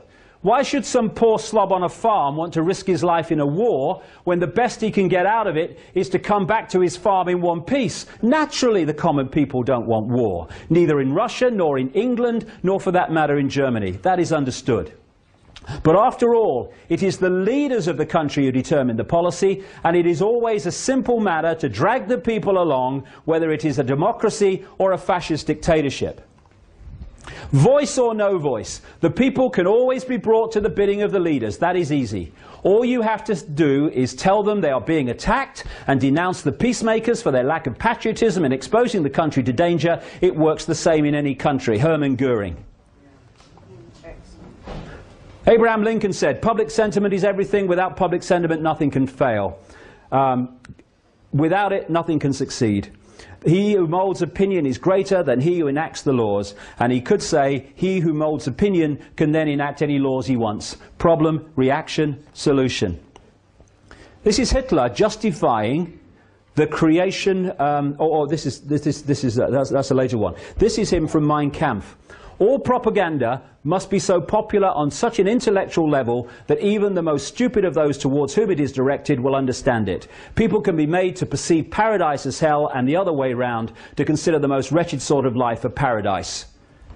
On the basic intellectual level, it's the terrorists, and we've got to protect you from the terrorists, so we've got to take your freedoms away so we can protect your freedom. Oh, that sounds good, I'll vote for him. Oh, this is another version now. No problem reaction solution. You don't need a real problem. You just need the public perception that there's a problem. Weapons of mass destruction in Iraq. No problem.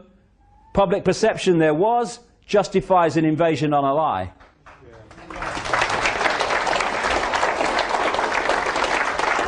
I love this one.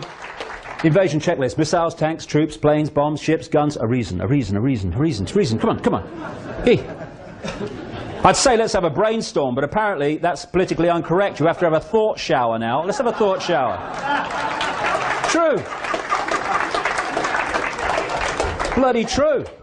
And because the same people are creating the problem to offer the solution, the same people come up with the problem as well as with the solution. It's kind of strange. This is a picture from 1983 of Donald Rumsfeld meeting Saddam Hussein on behalf of the Reagan Father Bush administration. And what was he doing? Hello, Sad, nice to meet you, mate. What he was doing was arranging the shipment of chemical and biological weapons from American corporations to Baghdad to be used against the Iranians in the Iraq-Iranian war. Don't take my word for it. In 2002, State Department documents in America came to light, and this is a mainstream newspaper report of what they said. Donald Rumsfeld, the US Defense Secretary, and one of the most strident critics of Saddam Hussein, met the Iraqi president in 1983 to ease the way for US companies to sell biological and chemical weapons, including anthrax and bubonic plague cultures, according to newly classified US government documents. When he becomes defense secretary, he's using this. He used chemical weapons against the Kurds. Yes, which you gave him. Problem, reaction. Used chemical weapons against the Kurds. Yes, which you gave him. Problem, reaction, solution. That's how it works. He was on the board of a European engineering giant called ABB in 2000. And at the time he was on the board, ABB sold nuclear technology to North Korea. When he became defense secretary, he condemned North Korea for having nuclear technology.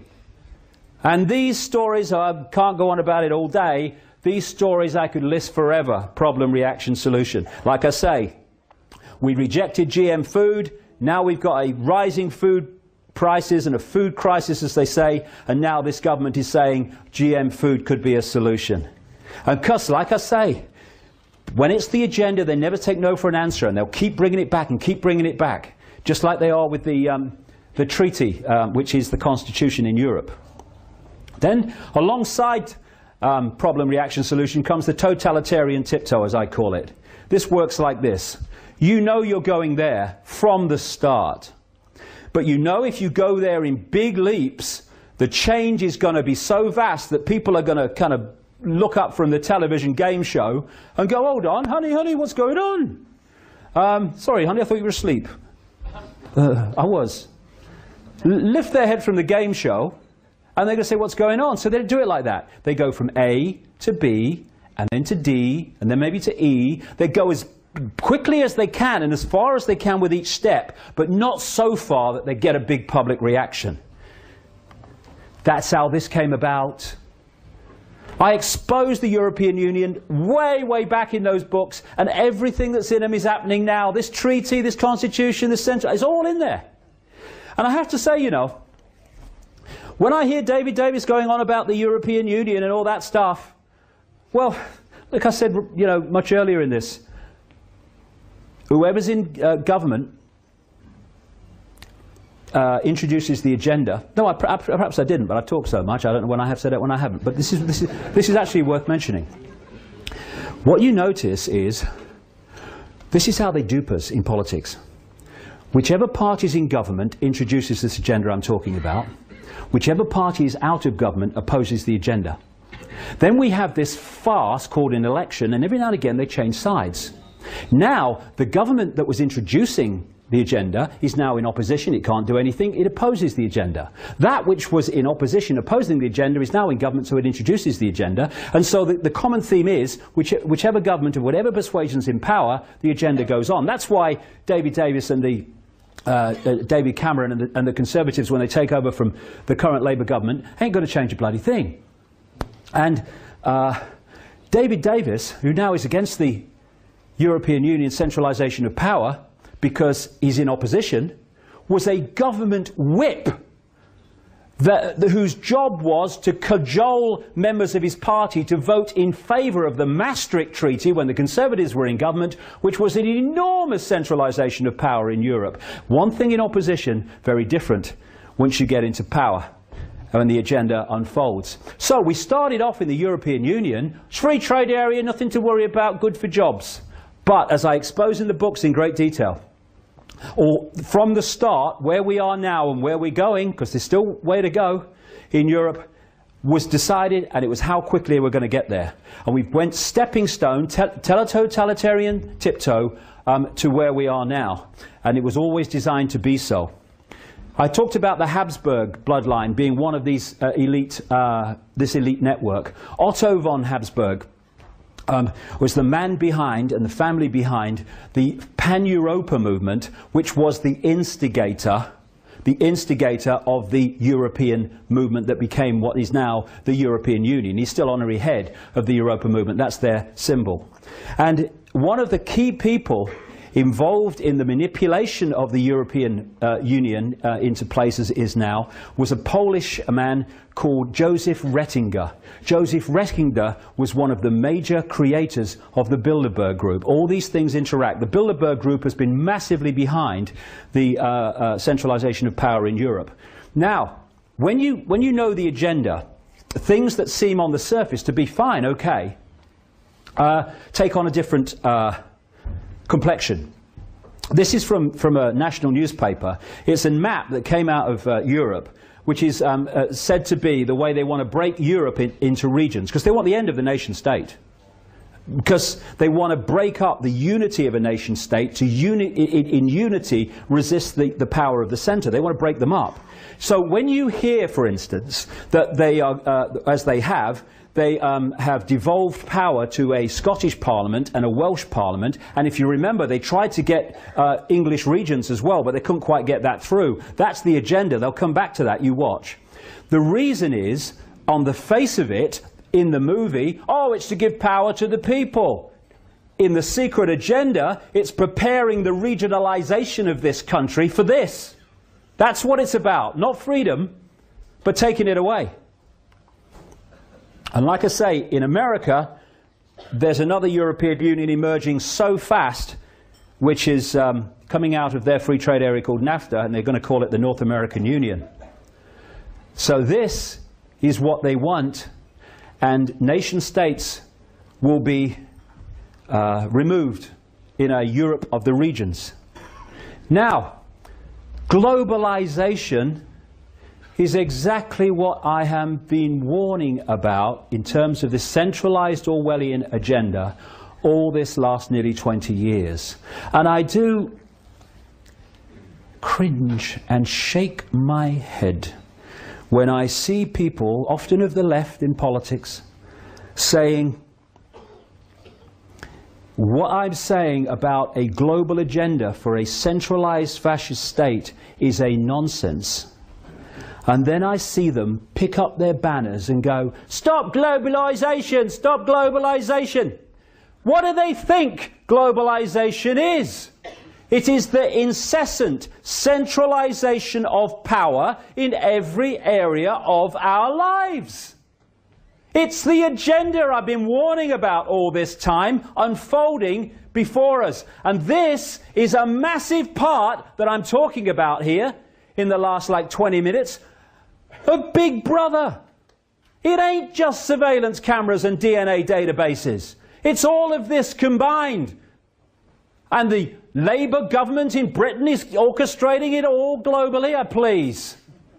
And this is what I came here to stand in this election to have a platform to talk about. He doesn't want to talk about it, David Davis. Let's sort out England first, he said to someone who asked him a question about it.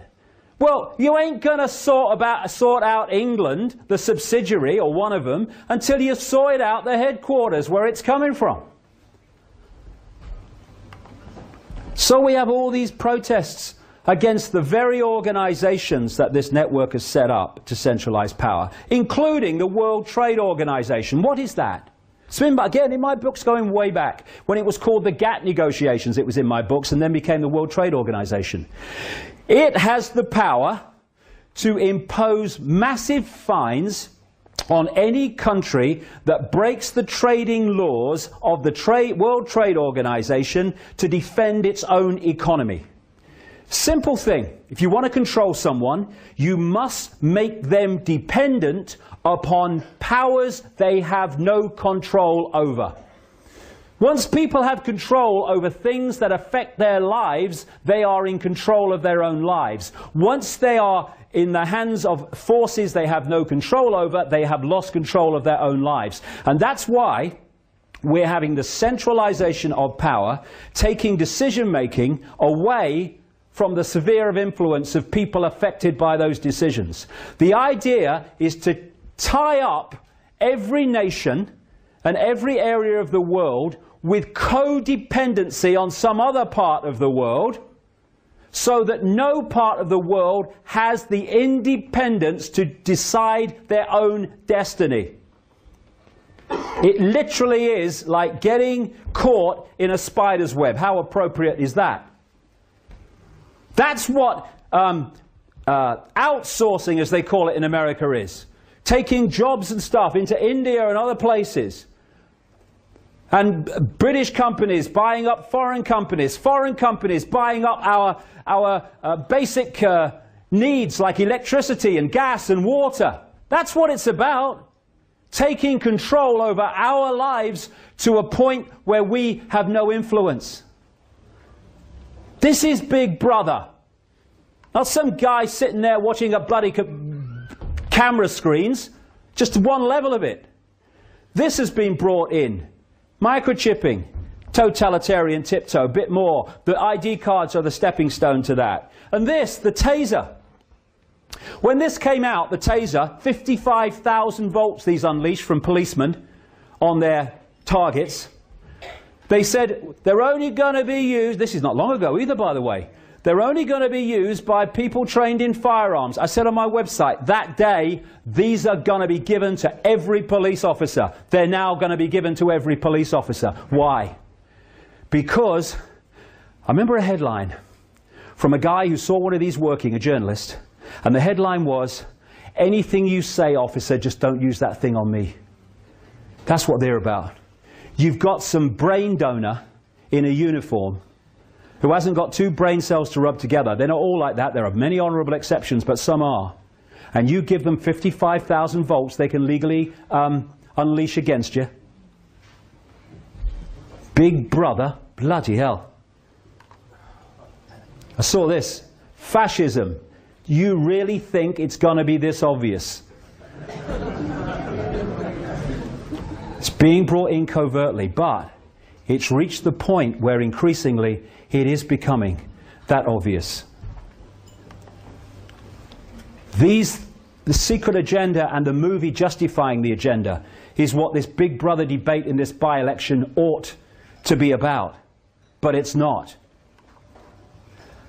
Now, this may not seem, this next little section here, that it relates to this by-election, but it bloody well does. No need for prophecy. It's written down. In the year 2000, in America, an organization set up in the 90s by the people who controlled and control the Bush administration this last 8 years, was set up. It was called the Project for the New American Century. And it was created by people who have since become known as neocons or neoconservatives. September 2000 they published this, and it was called Rebuilding America's Defenses, Strategies, Forces and Resources for a New Century. This is what it said. I'll come to that. These are three main people who were in the creation of the Project for the New American Century. Dick Cheney, Vice President, more power than the President. Donald Rumsfeld, Defense Secretary at the time of 9/11 and the invasion of Iraq. Paul Wolfowitz, Defense Deputy Secretary at the same time. These are some of the other neocons. Michael Ledeen connects into the fascist network in Italy, an associate of a guy called Licio Gelli, who ran the P2 Freemasonry Lodge that was behind the Vatican Bank scandal that led to a guy called Roberto Calvi being hung under a London Bridge over the Thames. Richard Pearl, one of the major architects acknowledged in the mainstream media of the invasion of Iraq and the war on terror. John Bolton, ditto. Douglas Feith, ditto. Jeb Bush, brother of the president. William Crystal, editor of the Murdoch Weekly Standard, a neocon paper in Washington, and one of the major advocates in the media of the invasion of Iraq and the war on terror. This is what it said, that document, September 2000. It called for American armed forces, it called American armed forces the cavalry on the new American frontier. It said that key allies like the United Kingdom are the most effective and efficient means of exercising American global leadership. That's not happened, has it? The United States has for decades sought to play a more permanent role in Gulf regional security, brackets control. While the unresolved conflict with Iraq provides the immediate justification, the need for a substantial American force presence in the Gulf transcends the issue of the regime of Saddam Hussein. It was an excuse to get in there. They ain't coming out. No intention, as I said from the start. It called for a blueprint for maintaining global US preeminence, in other words, the shadow network's preeminence through America, and shaping the international security order in line with America's principles and interests. See before. This American grand strategy must be advanced as far into the future as possible, and the US must fight and decisively win multiple simultaneous major theater wars as a core mission. September 2000. Look what's happened since. It says that peacekeeping missions demand American political leadership rather than that of the United Nations. Happened. It highlights North Korea, Syria, Iran and Libya as dangerous regimes, target for takeover or control, and says their existence justifies the creation of a worldwide command and control system, World Army.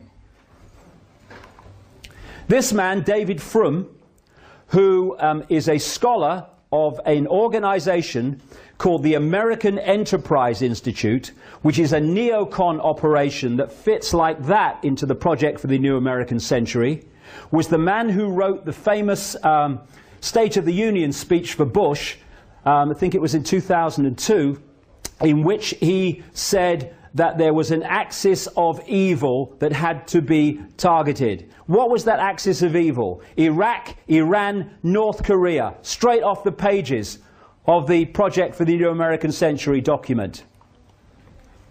It spotlights China for regime change. This is where it's leading. They want a conflict with China for a massive global problem which will bring in the global solution, the world government and the world army, to stop it ever happening again, even though they created it in the first place. I've been talking about this now since the mid-1990s, the China thing, and in 2000 they come out and actually say it. It is time for the presence of American forces in Southeast Asia, it says. This could lead to American and allied power providing the spur to the process of democratization in China.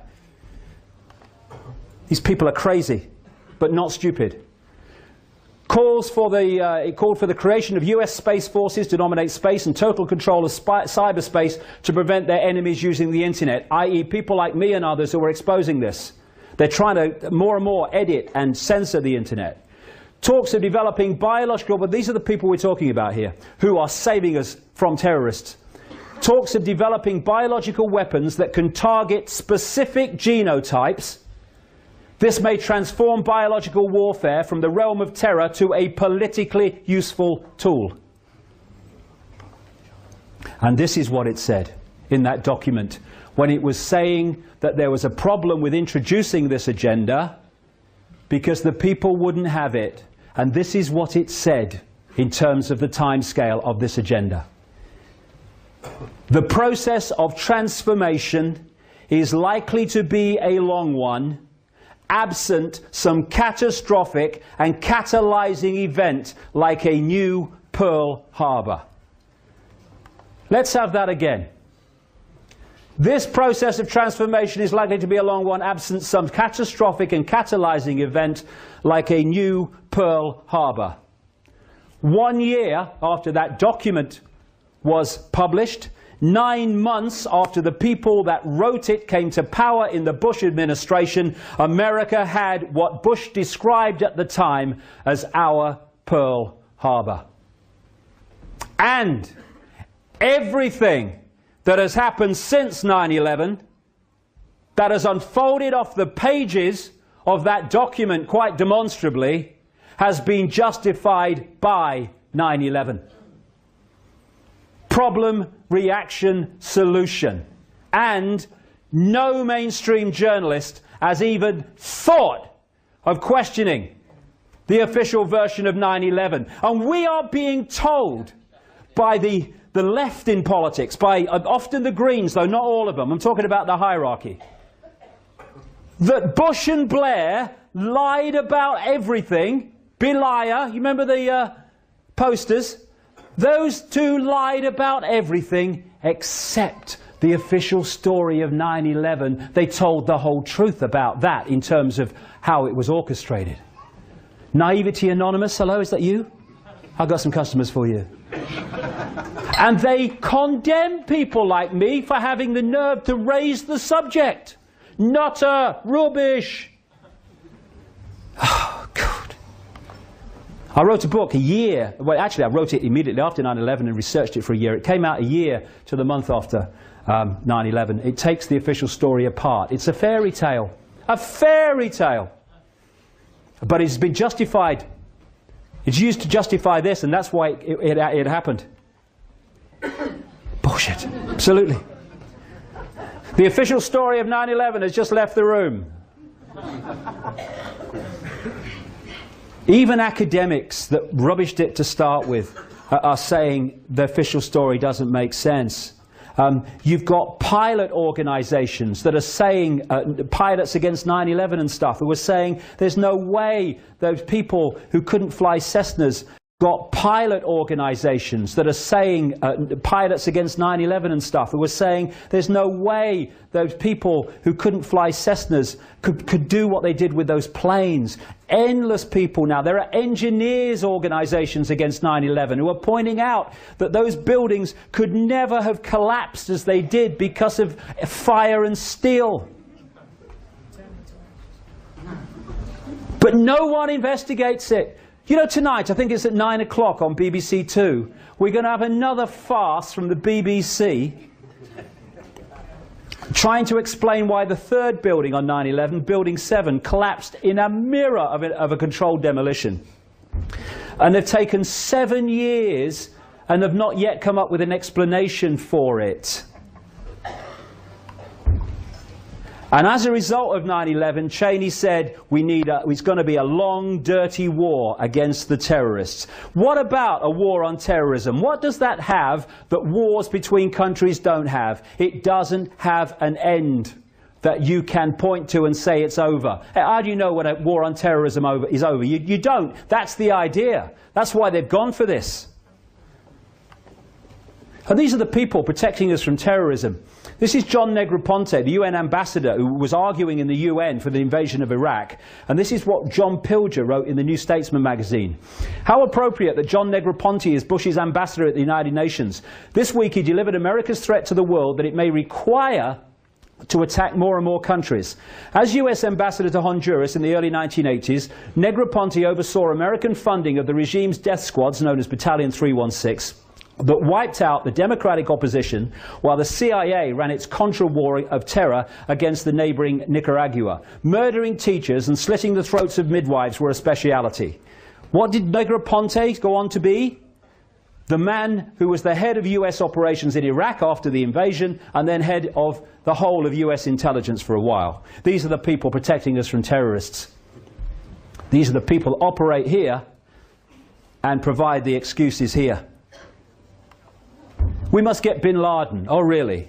Oh, yeah. Well, why haven't they got bin Laden? They've got satellite technology that can read your number plate from space.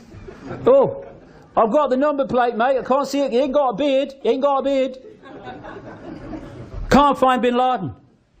This is from a Newsnight documentary. For people watching this on the internet, it's a current affairs program in Britain. A guy called Greg Palast is an American journalist, and as journalists go, he's well ahead of your normal mainstream journalist. He said in Saudi Arabia, this is a quote that was from Michael Springman, US consulate in Jeddah, Saudi Arabia, that was on the program. He was in that position when Father Bush was president. In Saudi Arabia, I was repeatedly ordered by high-level State Department officials to issue visas to unqualified applicants. These were essentially people who had no ties either to Saudi Arabia or to their own country. I complained bitterly at the time there. I returned to the US, I complained to the State Department here, to the General Accounting Office, to the Bureau of Diplomatic Security. and to the Inspector General's office. I was met with silence. What I was protesting was, in reality, an effort to bring recruits rounded up by Osama bin Laden to the US for terrorist training by the CIA. They would then be returned to Afghanistan to fight against the then Soviets, which I mentioned earlier. And this is Palast on the same document or the same report on the program. I received a phone call from a high-placed member of a US intelligence agency. He tells me that while there's always been constraints on investigating Saudis, under George Bush it's gotten much worse. After the elections, the agencies were told to back off investigating the bin Ladens and Saudi royals, and that angered agents. Why? Because the Bush family were connected into the bin Laden family in ways I describe in my books, and it was one of those to create the war on terror. This is the late Robin Cook, just before he died. Throughout the night, and he was one time Foreign Secretary in Britain. Throughout the 1980s, bin Laden was armed by the CIA and funded by the Saudis to wage jihad against the Russian occupation of Afghanistan. Al-Qaeda, literally the database, was originally the computer file of the thousands of mujahideen who were recruited and trained with the help of the CIA to defeat the Russians, as I said earlier. In other words, they were creating the terrorists to frighten the people with, to justify the introduction of the Big Brother state. David Davis, Shami Chakrabarti of Liberty, wake the hell up! Because they don't want to know about this.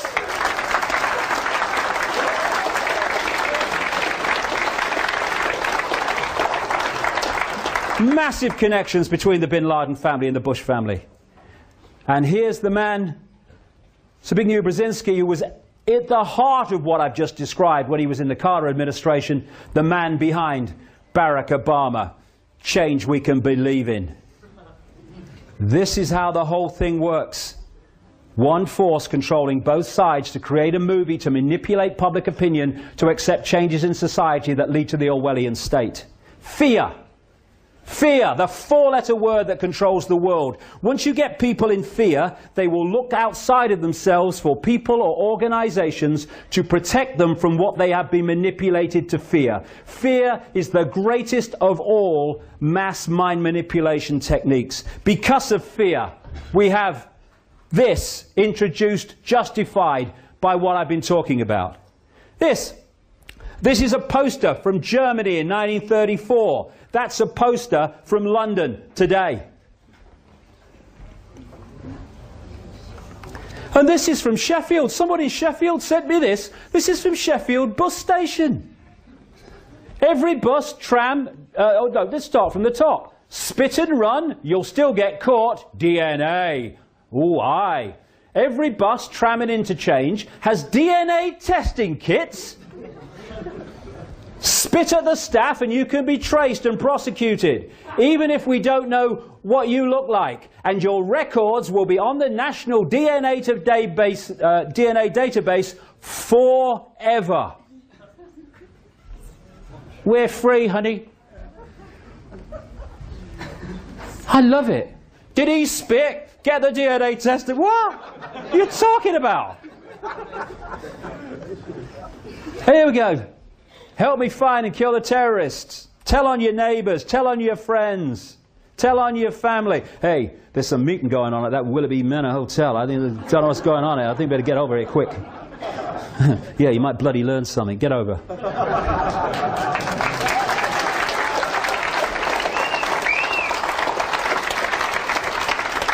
I promise never to question authority.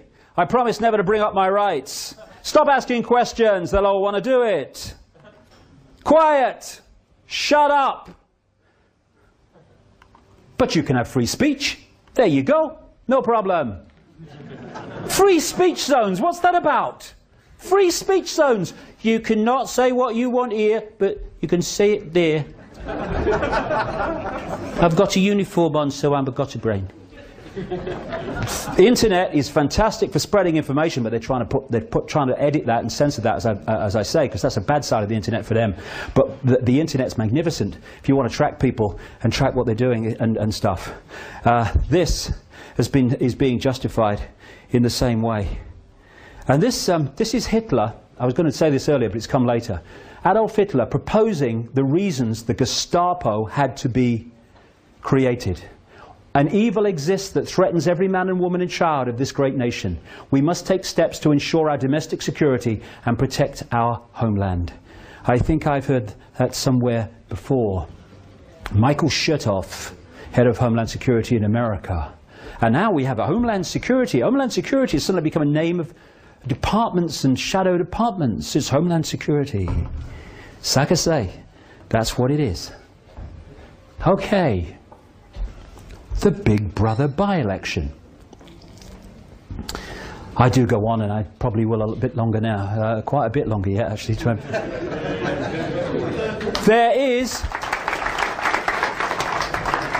Now, you see, when you're going to control debate, and I want to say this, because, you know, I want to keep this within the bounds, not exaggerate and make bloody wild bloody claims that haven't been investigated. I'm not saying in this little bit that I'm going to talk about now with relation to this by-election that David Davis and Shami Chakrabarti, the head of Liberty, a bit like the Civil Liberties Union in America, I'm not saying they are in full awareness of what I'm going to talk about now. They might be. I have no evidence that they are. I've only been investigating this since I started to realize this election was not what it appeared to be. And I'm not saying that they know. But, you see, the thing is that there's different ways of putting people into places that suit you. If you've got someone of a certain mentality and you put them in a certain place, then you don't have to manipulate them, because that mentality is going to play that out the way you want it anyway. They haven't got a clue that actually they're being manipulated. But I don't know. It may be one way, it may be another.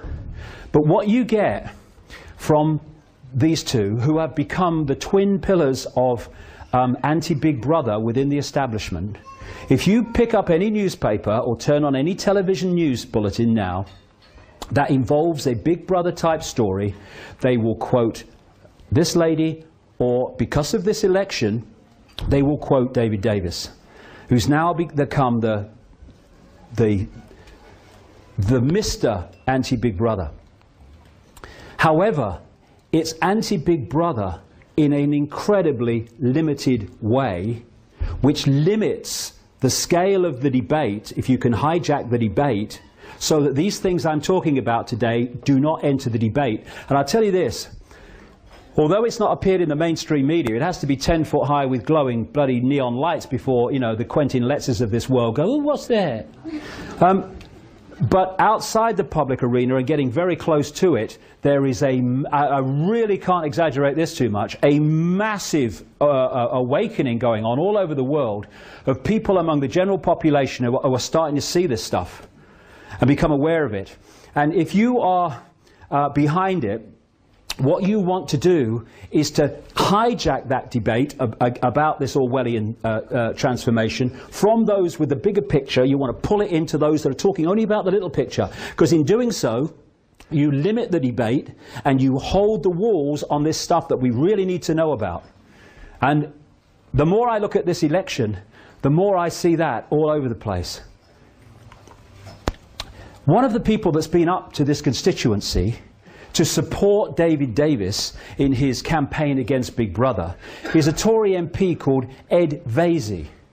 Ed Vaizey is a original, at the foundation, signatory on the statement of principles of an organisation called the Henry Jackson Society. Henry Scoop Jackson, as he was called, was an American Democratic senator who had a view of the world that mirrored that of the neocons in the Bush administration that I've been talking about. People think that because they control the Republican administration now in America, they must have been spawned by the Republican Party. No, no. Many of them, including Pearl and these people, were aides to the Democrat Henry Jackson before they jumped ship to the Reagan-Bush administration in the 80s and then got the power to take over this Bush administration. So Henry Jackson represents everything the neocons stand for, which is, as the Henry Jackson Society talks about, if necessary, taking military action to impose democracy on countries that they say are undemocratic, and for what that means, see the invasion of Iraq. Ed Vaizey, like I say, was an original signatory. And he is a neocon, as they call it, a neoconservative. Now, what is a neoconservative connected to the Henry Jackson Society, which, as we'll see in a second, fundamentally connects into the Project for the New American Century in America and the American Enterprise Institute, which is the sister organization? What is he doing suddenly opposing Big Brother when his network had created the problem which is justifying Big Brother? These are the international patrons of the Henry Jackson Society. Richard Pearl, Douglas Feith, Crystal, William Crystal, Robert Kagan. Crystal and Kagan were the co-founders of the Project for the New American Century that produced that document which has played out ever since in death and slaughter and conquest, which has justified the introduction of the Big Brother state. They are involved fundamentally with the Henry Jackson Society, and Ed Vaizey comes up to support David Davis against Big Brother. I think there's more to know here. Also in the Henry Jackson Society, James Woolsey, Project for the New American Century, Director of the CIA. Sir Richard Dearlove, head of MI6 across the period of the invasion of Afghanistan and Iraq. And this guy, Erwin Stelzer, head of the Rothschild Bank at one time, scholar at the American Enterprise Institute, and now with another neocon offshoot called the Hudson Institute. And David Davis has been paid by both the Hudson Institute and the American Enterprise Institute to speak at their events.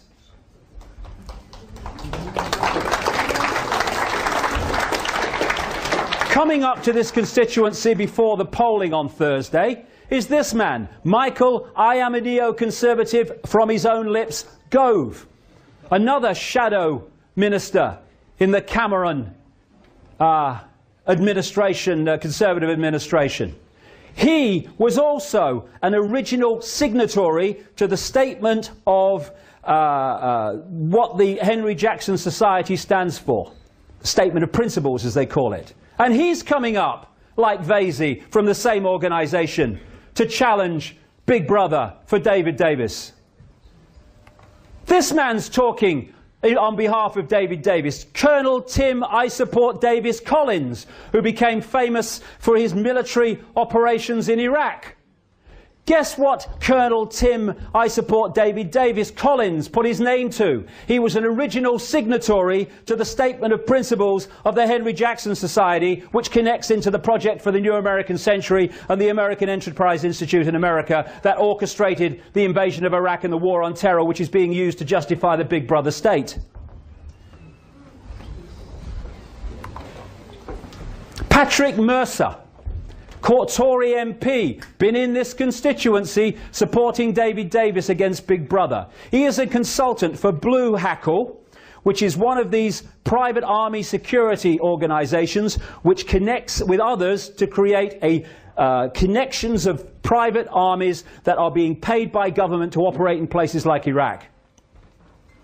He's went on a fact-finding mission to Iraq, paid for by an organization called HEART, that produces and uses the very Big Brother technology that David Davis is saying we've got to stop. He was paid, this is this guy, he was paid with his expenses and his flights and his hotels and everything to go on a fact-finding trip to Pakistan and Afghanistan by this security organization called the Saladin Group. And this is from Saladin's website. This is what they do, just part of it. Saladin can provide surveillance services to organizations and individuals in order to gain evidence during an investigation. Saladin's staff may have many years of experience in covertly following surveillance subjects to obtain information on their movements, activities and contacts. This includes both mobile surveillance in vehicles and static surveillance in a fixed position. Patrick Mercer, connected to these organizations, was in this constituency a few days ago to support a challenge to Big Brother. And the Freedom site set up by David Davis wasn't set up by David Davis at all. It was just his address suddenly appeared on it. It was originally set up by this organization, Fleischmann Hillard, who are operating worldwide, and among their specialities increasingly is manipulating countries to accept identity cards. This guy from this organization, Paul Borg, he was the man who actually set up the David Davis for Freedom website. And this is a little start of an article in The Independent on Sunday. A spin doctor, Kevin Bell, he's a major executive of this Fleischmann Hillard, a spin doctor behind David Davis and his much vaunted freedom campaign against the creeping state surveillance, is an influential figure in the worldwide promotion of identity cards, The Independent on Sunday can reveal. I tell you what, I'm bloody glad I decided to come here. I really am.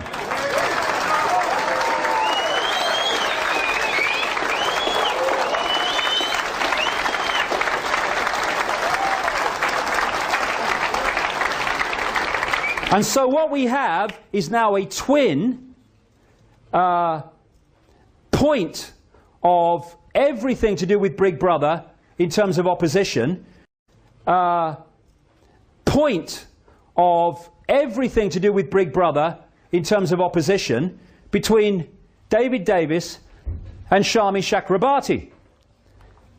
Shami Chakrabarti was a Home Office barrister from 1996 until September the 10th, 2001, the day before 9/11, when she became head of Liberty.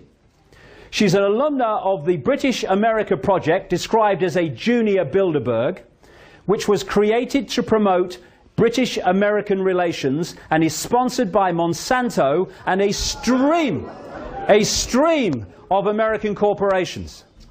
She is a governor of the Ditchley Foundation, which you'll find in this book from 15 years ago. And it is connected into the Bilderbergs and that network we saw earlier. And that was created to promote British-America relations.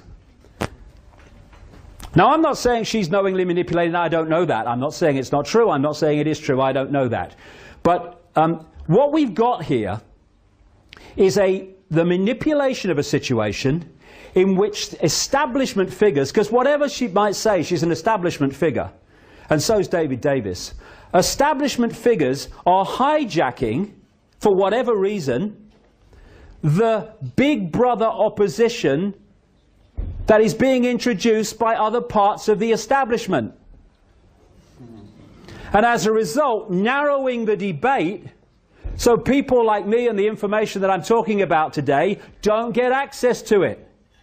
Let's just worry about England first. Then somebody who's here today, was canvassing a little bit yesterday for me, came across David Davis synchronistically, asked him about the Bilderberg group, and according to what she tells me, he said he didn't know anything about it. And could someone send information? Well, he obviously doesn't talk to George Osborne, the Shadow Chancellor, and as things stand at the moment, the next Chancellor of the Exchequer of this country in control of our finance, or much as we do control our finance now. He was at the Bilderberg group meeting a few weeks ago in Washington, and that's the third he's attended. And he was asked by someone who's been supporting me in this constituency, David Cameron, when he was here a few days ago, about the Bilderberg group, and he said, there's nothing to worry about, basically. And if it was important, I'd want to be there, he said. Well, stick around, mate. Your chance will come, don't you worry. So this Big Brother by-election is not what it seems. And when we're talking about limiting the debate, my goodness me, it's been limited in the time I've been here. They don't want to talk about any of this stuff. And when you talk to it to the media, of course, you're a nutter and you're all pushed aside. This is what it's about, controlling the debate. So what do you do then? You control the outcome. Yeah. I tried to get into a David Davis, Bob Geldof public presentation in the whole Guildhall the other day. I wasn't going to cause trouble. I went along, I'd got a ticket, a constituent in this constituency had got me a ticket. It was a public one, as long as you had a ticket, and I'd turn up. I just wanted to listen to what they had to say. I'm a researcher, I want to know. If I got a chance to ask a question, great. If I didn't, well, equally great. At least I'd see what they got to say. And then suddenly, you know, the pound of lard with a shirt on came over, hyperactive, boom. Suddenly, a miracle happened and it became a private event. It's kind of funny because this is the guy who stopped me.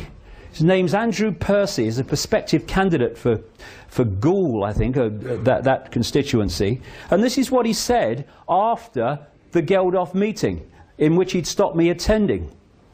So Bob came to speak at a gathering from across Yorkshire about the people across Yorkshire about the erosion of liberty and freedom in the UK in recent years. His speech was brilliant, and I particularly like the extract below, which talks about the loss of our freedoms and privacy in recent years. Compartmentalization of the mind. And while this is going on, and this level of the quote debate is going on, global Big Brother is expanding its power by the hour now.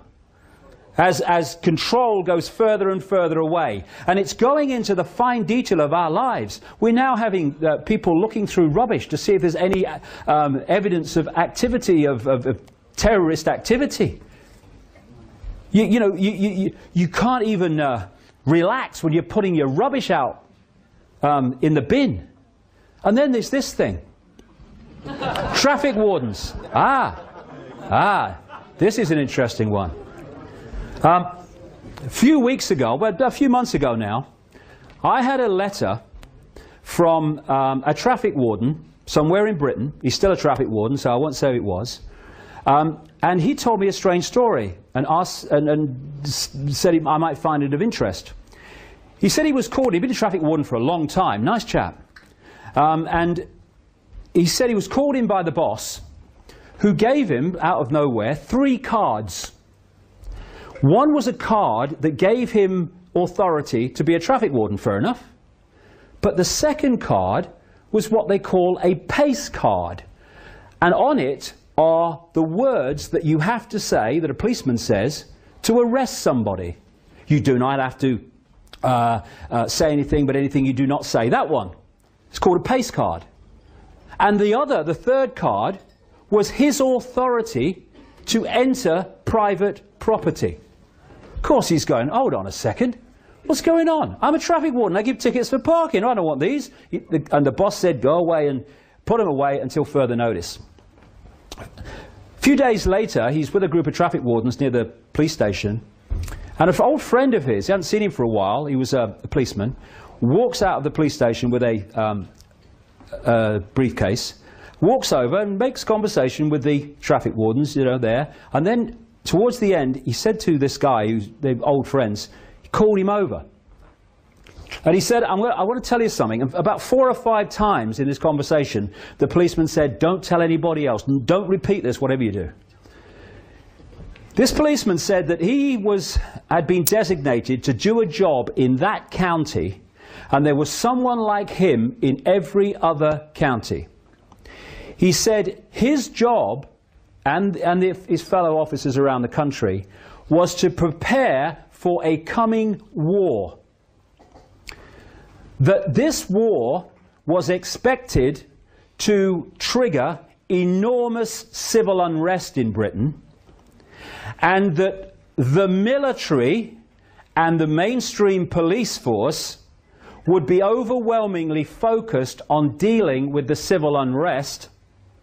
Therefore, people like traffic wardens, private security firms, and CCTV operators, etc., were going to be brought forward to do the jobs that the the mainstream police force were currently doing but would be tied up with over this civil unrest.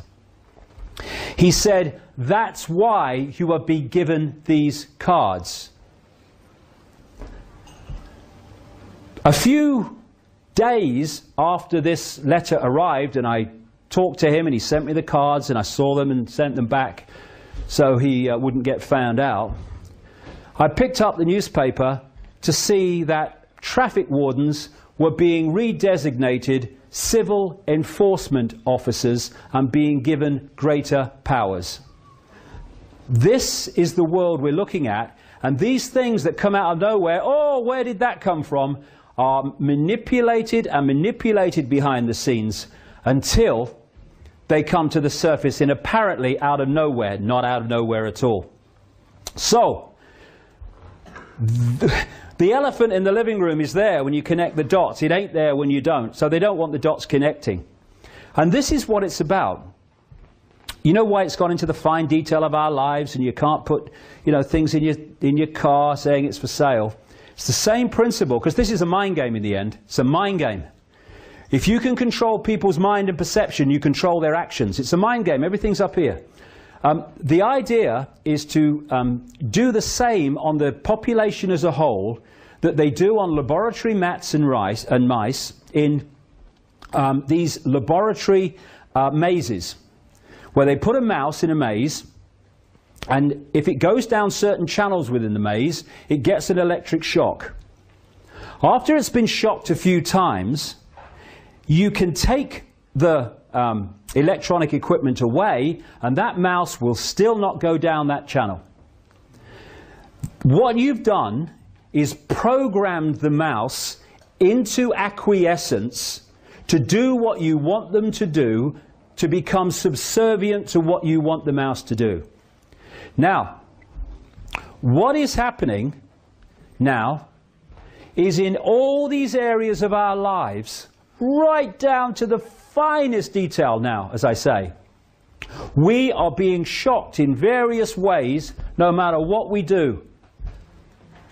Traffic cameras, surveillance cameras, cards in windows, rubbish bin out on the wrong day, fine. Huh?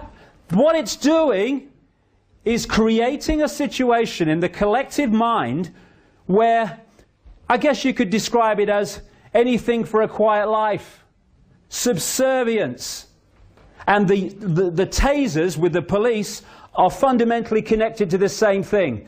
I know you're talking rubbish, officer. I know you're wrong. I know it's outrageous, but if I do anything to resist that, you're going to use that thing on me. I'll go quietly. We're laboratory rats or mice in a maze. And what we need to do is take the shocks and still go anyway. I've been...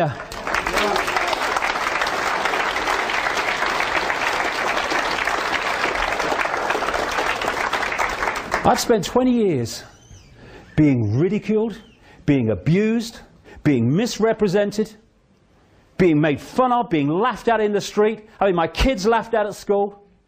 I'm still fricking here.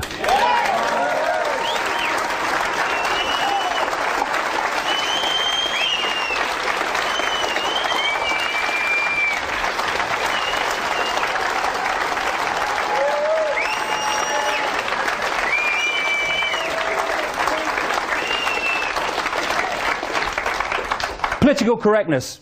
In Orwell's 1984 book, he had a thing called Newspeak. You know, and he said, you know, when you at this level of reality, there are many other levels of reality. We won't go there today, though I do. But at this level of reality, we think in words. You have a thought, you think it in words. When you reduce the language available through political correctness, and now this you are speak in text language and stuff, you are, as time passes, what we call time anyway, you are suppressing the amount of words to describe your own thoughts, never mind your own views. This is what political correctness is about, and also playing minorities off against each other. And the left in politics has been played like a violin. I'm from the left, there's me art right there. And here's me sodding brain here. There are a lot of genuine people on the left, what they call on the left. It's all a load of crap anyway, right, left, it's all part of the same scam. Doesn't matter. You know, you go far enough right, you meet yourself on the left coming back, the same bloody thing.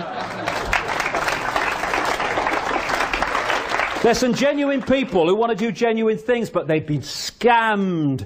And one of the scams is supporting political correctness. You can't upset somebody.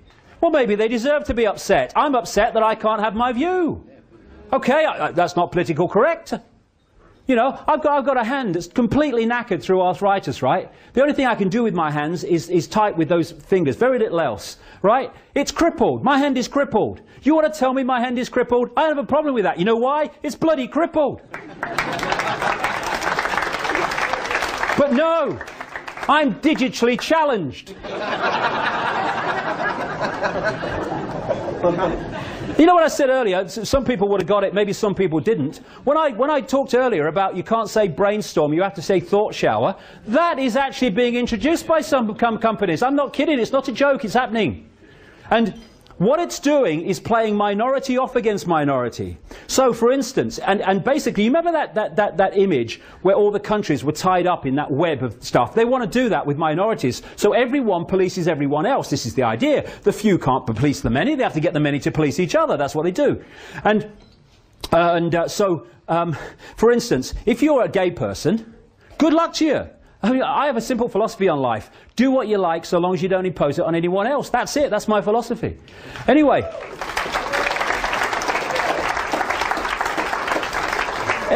What a gay person can say, that's not political correct, I'm taking you to a human rights tribunal for saying this about me, but then he can't say something about a black person, or he can't say something about a Jewish person, or he can't say something about an Islamic person, and the black person can't say something about an Islamic person, and so it goes on, where everyone is policing everyone else. In Canada, they've got a massive human rights scam going on, and one of them is a gay organisation took these people on, the Human Rights Commission over political correctness, and now a woman is taking the gay people to the same Human Rights Commission, or a Human Rights Commission, because they won't let women into their gay club.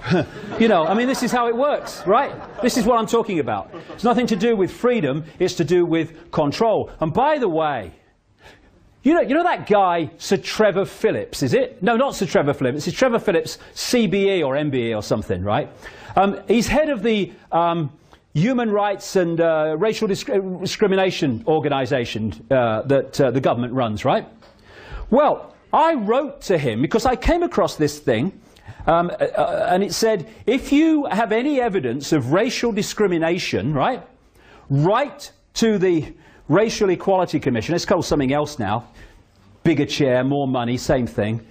And if you want to report evidence or cases of racial discrimination, and we'll investigate, right?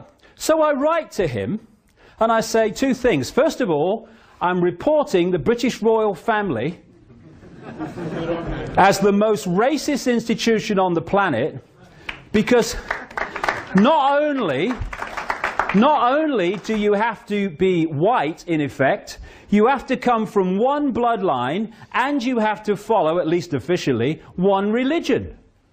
I want this investigated. And I said to Trevor Phillips, oh, by the way, why are you, as head of Against Racial Equality, why did you accept an honour from the Queen, it was an MBE or CBE or something, from the most racist institution in the world? And I got this bullshit letter back from a lawyer, completely avoiding the whole question, because, of course, they had nowhere to go. And the bottom line was, we don't choose to investigate this. Thank you very much. I love this one. That's a politically correct sign. It's perfect. There you go. And at the bottom, if you can't read it at the back, at the bottom in small letters it says, also, the bridge is out ahead. That's where we're going. Now, I've got to get this one. Now, you know, the theme of money. What's that got to do with Big Brother? What's that got to do with Big Brother? It's nothing to do with Big Brother. You know, there's no surveillance cameras on the pound. I mean, what's going on? David Davison talked about it. This is one of the greatest aspects of Big Brother. Let's just analyse what is Big Brother. It's control by the very few of the rest. Now, what's the greatest form of control on this planet? Money. And you ask the question. People don't ask these questions. I've asked economists this question. They can't answer me. What is money and who creates it? How come into oh, no. First of all, there is no money in terms of anything physical worth anything. Money is only what we are programmed to believe it's worth. Money is figures on a screen. That's it. When you go into a bank and you ask for a loan, mortgage or something, say £50,000, much more these days, £50,000, what does the bank then do? It types into your account £50,000. That's it. It doesn't print any money, doesn't mint any coins, it doesn't move any precious metal a single sodding inch. It just types into your account £50,000. From that moment, you are paying interest on £50,000 that has never, does not, and will never exist. And to get that non-existent £50,000, you have to sign over wealth that does exist. Your house, your car, your business, your land. And if you don't pay back through circumstances none of your creation, not just the principal, but the interest on the loan, then they get your land and wealth that does exist and your house because you've not paid back money that doesn't exist. That is how the money system works. Because of this, the same force that I've been talking about has controlled the banking system, the pyramid within pyramid, and they've controlled the political system, and therefore laws have been passed. The fractional reserve lending is one name for them, that allows banks to lend at least, and it is at least when you follow the trail, 10 times what it has on deposit. So every time you put £1 in a bank, it can lend 10 it doesn't have to someone else. And once it's given you the £50,000, you then might go and put that £50,000 in another bank. The other bank now has to someone else. And once it's given you the £50,000, you then might go and put that £50,000 in another bank. The other bank now has the right to lend 10 times the £50,000 you've just got from this bank. And this is how it all works. Now, what's the difference between an economic boom, prosperity, and all the rest of it, and a credit crunch, depression, economic depression? One thing and one thing alone, effectively: the amount of money in circulation at any time. Who controls that? The private banking cartel, on their decisions on how many loans to make, called credit, which theoretically puts buying exchange rate, means of exchange into circulation. The more they loan money, the more money is circulating, the more money there is to buy things, the more things need making, everything starts to expand. People tend to get in more debt when they are in a boom because they're confident, they've got lots of orders at the company, the job's strong, so we'll have 2 holidays, we'll have a bigger house, we'll have another car or a bigger car. That, in the banking system, and this scam's been played for centuries, and what economic correspondents earning a ridiculous amount of money, whatever they pay them, it's too much, they call this the economic cycle, as if it's some natural phenomenon. What happens is, fishing rod out. The banking cartel keeps interest rates low, enticing more people in, makes loads of loans, reduces the criteria by which they will give a loan, lots of money in circulation, people in more debt. And here's the point. You know, when you go for a loan of £50,000, the bank creates, at least in theory on your computer screen, £50,000. That's it. But you're not paying back £50,000, you're paying back £50,000 plus interest. The interest on the £50,000 has not been created, it never is. Therefore, by design, there is never ever enough money in circulation to pay back all the principal and interest on the loans outstanding. Bankruptcy, losing your home, is built in on purpose. So Out goes the fishing line, and then it starts being reeled in. They create an excuse for a credit crunch or a problem, and so what do the banks do? Coordinated through this system of pyramids within pyramids, they start taking money out of circulation. They raise the criteria for giving loans out, which they are now. They raise interest rates, or whatever they need to do to take money out of circulation. Now, as they take money out of circulation, there's even less circulating to pay back all the debt that was created when they put loads of money out there, so people start in massive amounts losing their homes, their jobs, their businesses, their land, their possessions. And so we move over to the depression, the downturn, the recession.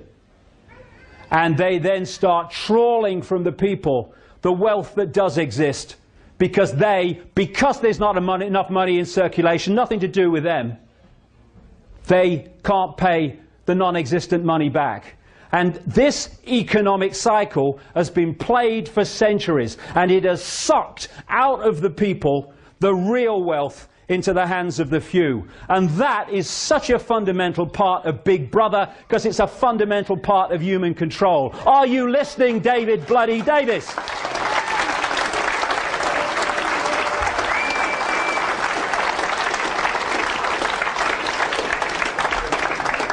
I'm sorry if I'm going on, but you've come so far. I want to give you everything I can today, because all these things connect and we need to know about them. If you want a world government which controls everyone on the planet, what do you need more than anything else? You need laws that everyone on the planet has to obey. You need international law. My goodness me, all the time. International law. Good evening. International law. Here's the news. International law. International law. That is the creation of the laws that the world government is intended to introduce. Because international law will be how that controls the lives of everyone, and if you go against international law, that's why the World Army is there to intervene. International law. International law. Global warming. The carbon con. This is a cracker. This is a cracker. You won't hear David Davis and Shami Chakramarty talk about this. In fact, you'll hear them talk about the opposite. I talked earlier about this network, and one of that network is called the Club of Rome, set up in 1968. People like Henry Kissinger, by the way, Henry Kissinger, massively part of this over the decades, is involved in all of them. And he's involved in the Club of Rome, and it connects into the Rockefellers and all the people I've been talking about. And its job has been to manipulate the environmental movement. In 1991, its founder, the founder of the Club of Rome, Pecci, was quoted as saying in a Club of Rome document, as saying that when they were looking at how to, in effect, do this manipulation, he said, in searching for a new enemy to unite us, we came up with the idea that pollution, the threat of global warming, water shortages, famine and the like would fit the bill. Here's another member of the Club of Rome.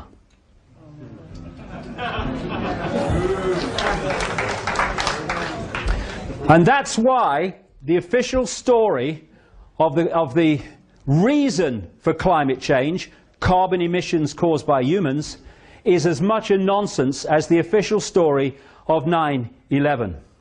It is a problem, and the solution is international law, more and more taxation to save the planet, more and more imposition of the big brother state to save the planet. Now, I'm not saying that pollution's a good thing. Not saying that. But if we're going to get streetwise, we need to understand that it's not causing climate change. Well, I mean, you know, having researched this for nearly 20 years, there's a little thing you start to learn about this guy, Al Gore. If he's involved, it's a scam. End of story, by the way. End of story, by the way. It's a scam. And of course, for his Inconvenient Truth documentary, let's just redesignate what documentary means on that criteria. He was given the Nobel Peace Prize and the Oscar. Why? Because this network controls that. They don't control every Oscar and all the rest of it, but if they need someone to get one, they can make sure they get one. Same with the Nobel Peace Prize. Kissinger won the Nobel Peace Prize. Bloody war criminal. We're giving it to Blair next. Yeah, Blair. So, what we've got as a result of all this, manipulation, Al Gore, is, you know if it's a scam as well, because Madonna's on the stage singing about it, right? This is the Global Warming Survival Handbook, going with the Live Earth concerts, orchestrated by Al Gore. David de Rothschild wrote that. Very good. I'm sure they care about the planet as they're lending us money that doesn't exist and trawling the wealth as a result of us not paying it. Now, there's a thing they say about computers. Crap in, crap out, right? If you put garbage into a computer, you get garbage out. That's how the computer models came up with global warming. International law is where it's leading, and this is the cause of global warming. Stands back in amazement. You mean the sun has an effect on Earth temperature? Are you kidding? What happens is the sun goes in cycles. It generates what are called sunspots, which are massive explosions of energy powered out into the solar system, which comes to the Earth eventually as solar radiation. Some of these explosions, called sunspots, are as big as the Earth and even as big as Jupiter. When it is exploding energy, the temperature goes up. This is what these sunspots are. You can see them here. I think they might have a bearing on temperature. I think so. This is the recent sunspot cycle coming round, all the rest of it. And of course there are cycles where you have a sunspot cycle going round at this level of temperature, and then you have a cycle going round at this level of temperature. So that as the cycles go round, it's hotter or cooler in the different cycles as we pass through what we call time. Now, other planets in the solar system have been warming up. I don't know whether you've seen them factories on Mars. Them bloody Martians and them 4x4s, you know, it's bloody outrageous. Now, what is the common denominator of these other planets and the Earth? Can't work it out. Must be the sun. Now, this is the great one. The temperature's higher than it's ever been since records began. When did they begin? 1862? That's 5 minutes ago in weather cycles. What are you talking about?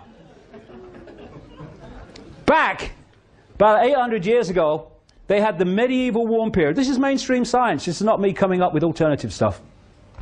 The medieval warm period, the temperature was higher than it is now. Okay? What caused the temperature to be higher in the medieval warm period than it is now? Could it have been turbocharged handcarts? What do you reckon? Could be. Flatulent horses, maybe.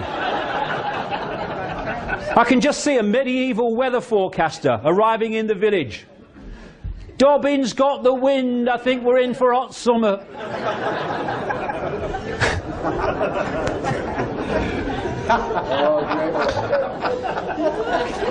And I'm mad?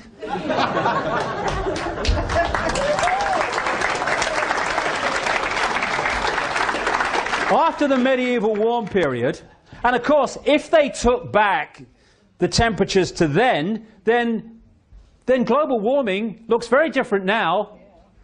But what they do is they take it back to a period called the Little Ice Age, when the temperature dropped to the point where the Thames froze over, and they used to have ice fairs on the Thames. You can still see depictions of it in Christmas cards and stuff. It just so happens that during the medieval warm period, there was a period of increased solar radiation, and during the Little Ice Age, there was a decrease in solar radiation. So, if you follow the red, which is the Earth temperature, and the green is sunspot activity, I think there might be some connection there myself. Let's come forward. Again, the green is sunspot activity, the red is Earth temperature. Up to 1940, it was rising as we came out of the Little Ice Age. After the war, this period included, when there was a massive increase in industrialization, and therefore carbon emissions, temperatures fell from 1940 to 1975 to such an extent that the BBC were running documentaries about the dangers of the coming Ice Age. Yeah, I remember that. From 75, it started to climb as sunspot activity climbed. This is a scientist, I saw his presentation a few weeks ago, called Peter Taylor. Now this man is no, oh, the oil companies are paying him scientist. He's a former advisor on pollution and energy policy to national governments, the EU and the UN, and he was a lead advocate for Greenpeace. He was the man who broke the story through a Yorkshire television documentary years ago, when Yorkshire television did some really good documentaries, about the cancer clusters around what was called Windscale, now Sellafield, and the connection between the two. This is what Peter Taylor, an Greenpeace advocate at one time, says about global warming. Behind the scenes, there is major disagreement among scientists. I know that. People at the cutting edge of their discipline are saying it's a nonsense. It doesn't stand up. They don't get the platform that the song sheet scientists get. Parallel to carbon dioxide rising, the solar field has increased by over 200% since 1900, and this is not factored into computer models. Global temperature is not rising as predicted. In fact, it fell by a whopping 0.6 degrees over the last 12 months, as much as it had gained in the previous 50 years. Many of the apparently random fluctuations of past temperature, like when Vikings grew crops in Greenland, correlate to variations of the solar electric field.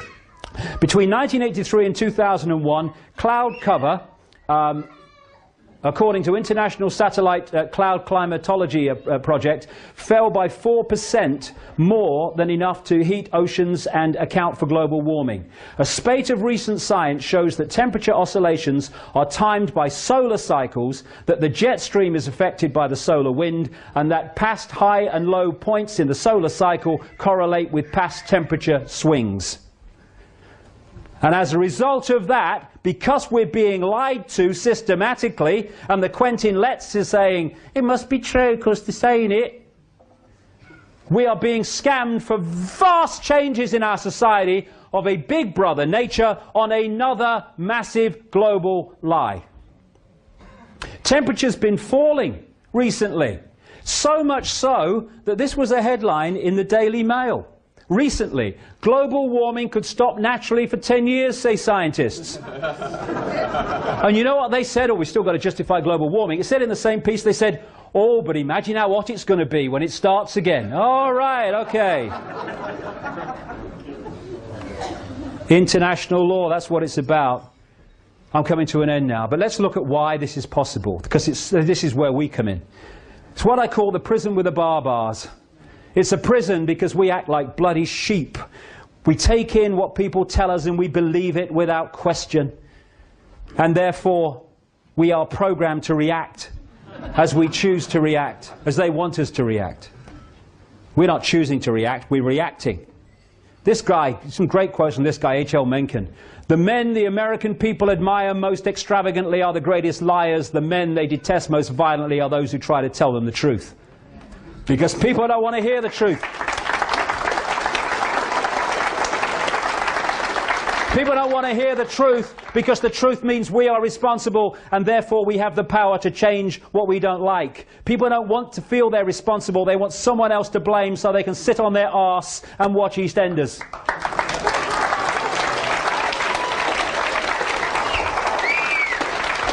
This is Oscar Wilde, wonderful quote from Oscar Wilde. Most people are other people. Their thoughts are someone else's opinions, their lives are mimicry, their passions are quotation. In short, we are a world of repeaters, where people just repeat what someone else has said as if it's the truth without even checking it out. And no one should accept what I say here today without checking it out themselves, as they can. We have teacher repeaters. What do teachers do? They go through an education system that tells them what to think. If they repeat back on exam papers what the system has told them to believe, they progress and become teachers. They go to teacher training college. They learn more, and they pass exams at teacher training college, and they get told how to teach and what to teach. And then they go into schools, and they tell the children of the next generation what the previous generation told them, and so it goes on. Repeaters. We call it education. Ha!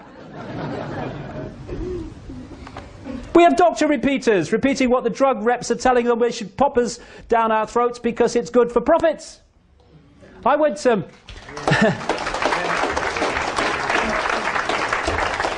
I spoke years ago at the St Mary's, I think it's called, St Mary's Medical School in London, to medical students.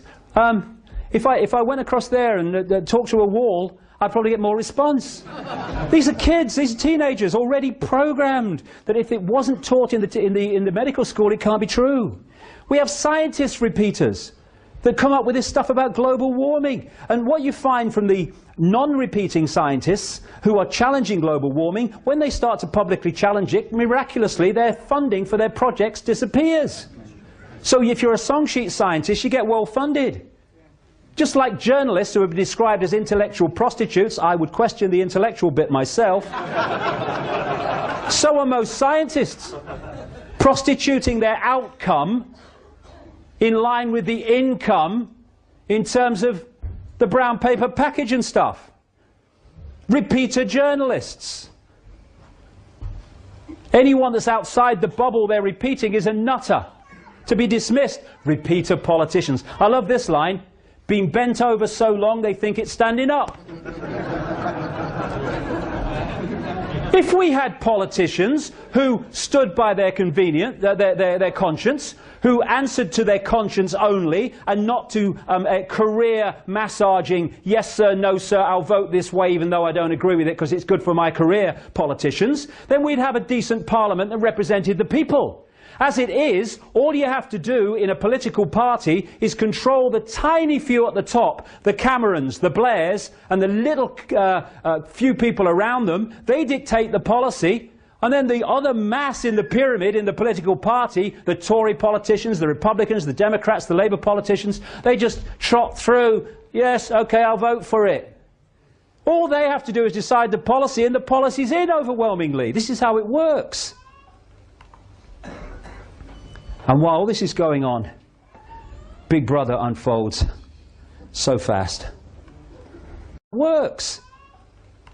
And while this is going on, Big Brother unfolds so fast. As Mencken said, the most dangerous man to any government is the man who is able to think things out for himself. Almost inevitably, he comes to the conclusion that the government he lives under is dishonest, insane, and intolerable. And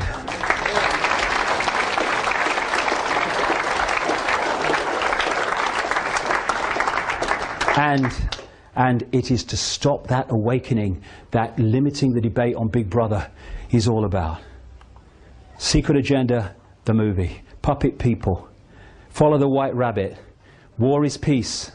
Get a brain, Morans.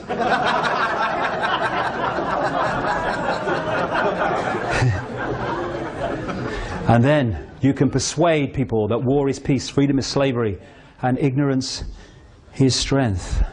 And you can justify this as fighting for peace. You can say that this is bringing freedom to a people from a tyranny. No problem. Collateral damage, it says so here. But you don't want to see that. Shut up! Watch this! Watch this! Hey, quick, honey! She's going for the car! Liberated. Liberated. Liberated. Liberated. Hey, I think it's terrible that Janet Jackson, she showed her breast at the Super Bowl. I'm morally outraged. I wonder what should really morally outrage us. But we compartmentalise our minds, or so many people do, where they can't see the contradiction between worrying about someone's breast on television and some kid getting blown apart. The two sides never talk to each other, so they can't see the contradiction. Open minds.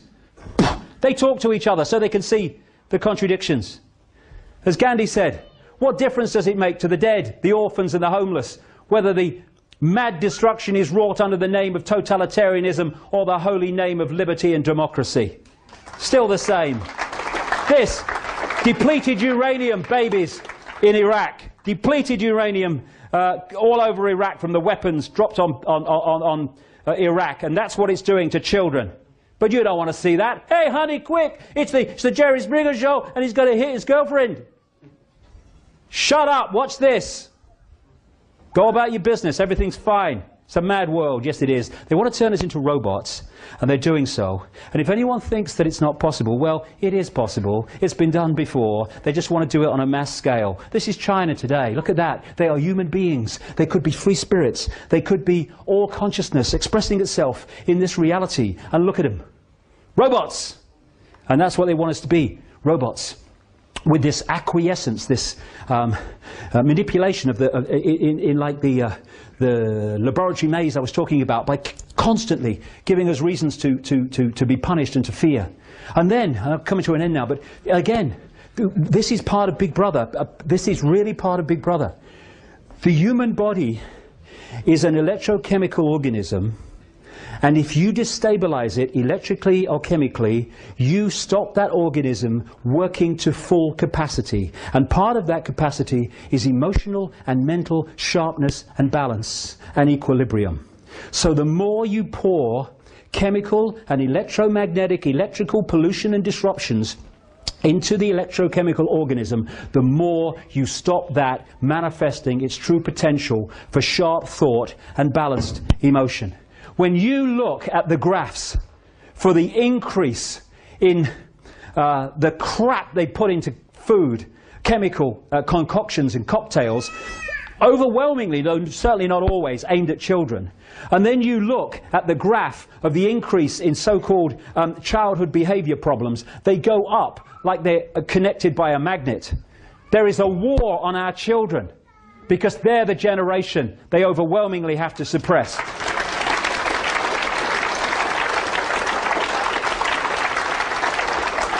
Aspartame is a sugar substitute. Have a look for this if you haven't come across it. It's in virtually everything now. And aspartame is a excitotoxin, they call it. It excites brain cells and destroys them. It stops the brain working efficiently. They sent letters out to naval pilots in America a few years ago, telling them not to drink soft drinks with aspartame in before they fly because it affects their brain's ability to think. And sharp. And who brought aspartame into existence? Donald Rumsfeld. He was head of Searle Pharmaceuticals. They couldn't get aspartame through the Food and Drug Administration checks in America to become part of, the food that we eat and drink. And so they appointed him because he was close friends with the Reagan-Bush administration. And the Reagan-Bush administration changed the head of the Food and Drug Administration when he came in, and suddenly the checks were forgotten and aspartame came out. He then sold out to Monsanto at a vast profit, and Monsanto now control aspartame as they control GM food. Fluoride in the water is an excitotoxin. It excites brain cells, destroys them, and it suppresses thought. The first known time that fluoride was put into water supplies was in the Nazi concentration camps to keep the people docile. Genetically modified food is designed to genetically modify us. Vaccines, 25 vaccinations before the age of 2, with a growing, still developing immune system. All the stuff they give us. Electromagnetic soup. The rabbit hole is seriously deep. And this is so appropriate. This was said by a pastor after the Second World War, talking about Nazi Germany. He said, first they came for the Jews and I did not speak out because I was not a Jew. Then they came for the communists and I did not speak out because I was not a communist. Then they came for the trade unionists and I did not speak out because I was not a trade unionist. Then they came for me, and by then there was no one left to speak out for me.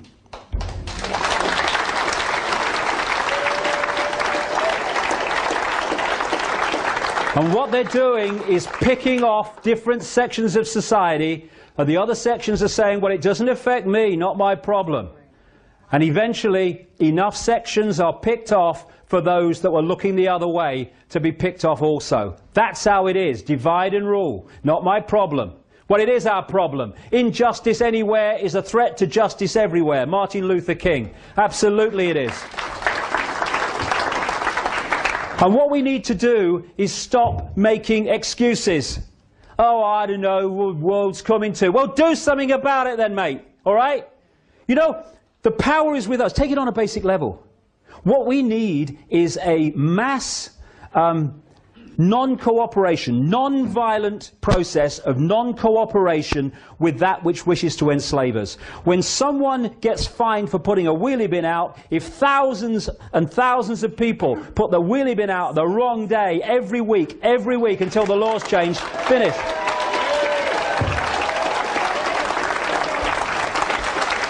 Injustice anywhere is injustice everywhere, potentially, because next time it's going to be us. And it's a house of cards, this. It's held together. The power that is used to enslave us is the power we give to the enslavers every day. They don't have power. They have our power. We give it to them. It's time to take it back. And by that, it means unity. So we might have a different religion or no religion. So we might be a Jew or a Muslim or a Christian, or might be black or white or sky blue bloody pink.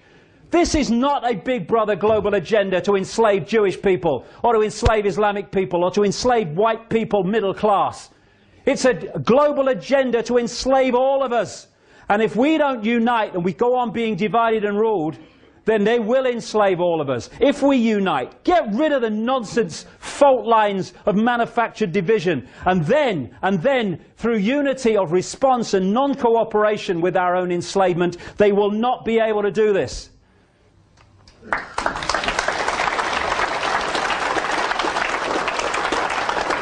The key is to free our minds.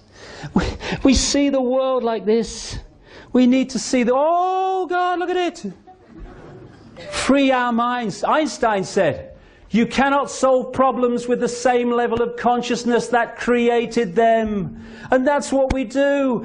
We have a political consciousness which comes in under a Labour name or a Republican name, and then they're replaced by the same political consciousness called Conservatives or Democrats.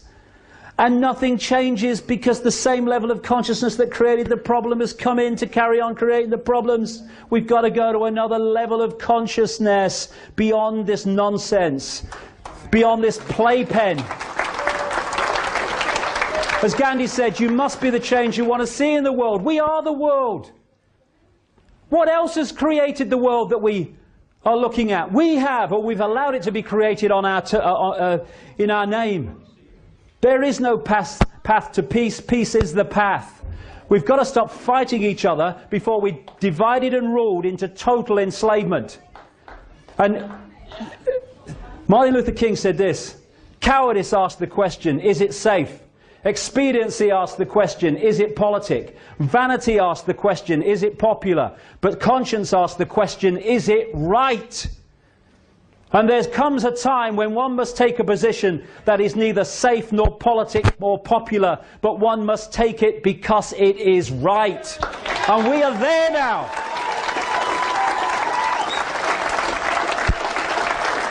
You know, when someone said to me, what would change the world quicker than anyone else? I would say this, anything else, it would change overnight if we did this, because everything would come from it. If we stopped making decisions about our actions based on what is right for us in the moment and started doing what we knew to be right by conscience and justice, this world would transform. This world has been created as we experience it by billions of people deciding every day, what do I do in the interests of me? Once we start saying, what do I do in the interests of justice, fairness and my own conscience, actions change, the world changes. And we are in control of that. And we are at a fork in the road now. Because Big Brother's on a motorbike now. This is not the totalitarian tiptoe anymore, this is the totalitarian sprint. And we have one last chance to open our eyes, open our minds, and start getting involved in doing something about this. Because, you know, there's going to come a time, and it ain't too long from now, when we're going to have to look our children in the face, in the eyes, and we're going to have to answer the question without blinking and without averting them. What were you doing, Daddy, Mummy, Granddad, Grandma, when the fascist state came in that now controls every facet of our lives, including our thoughts? What were you doing when it came in? Now, for what, all my ills and all the rest of it, I won't have to blink. How many other people will be trying to look the other way? We have a chance now, still, not to be in that position. Because I'm 56, what have I got left? 10 years, 20 years, a bit longer maybe? The young people today, the kids today, the grandkids today, they're going to have to live their entire life in what these mad men want to introduce and are in the process of doing so fast. We owe it to them, if not to ourselves, not to leave them the design that these people have been working towards for so long. We need to get involved. And if we do, in a united way, the power they're using to enslave us will be gone. Thank you.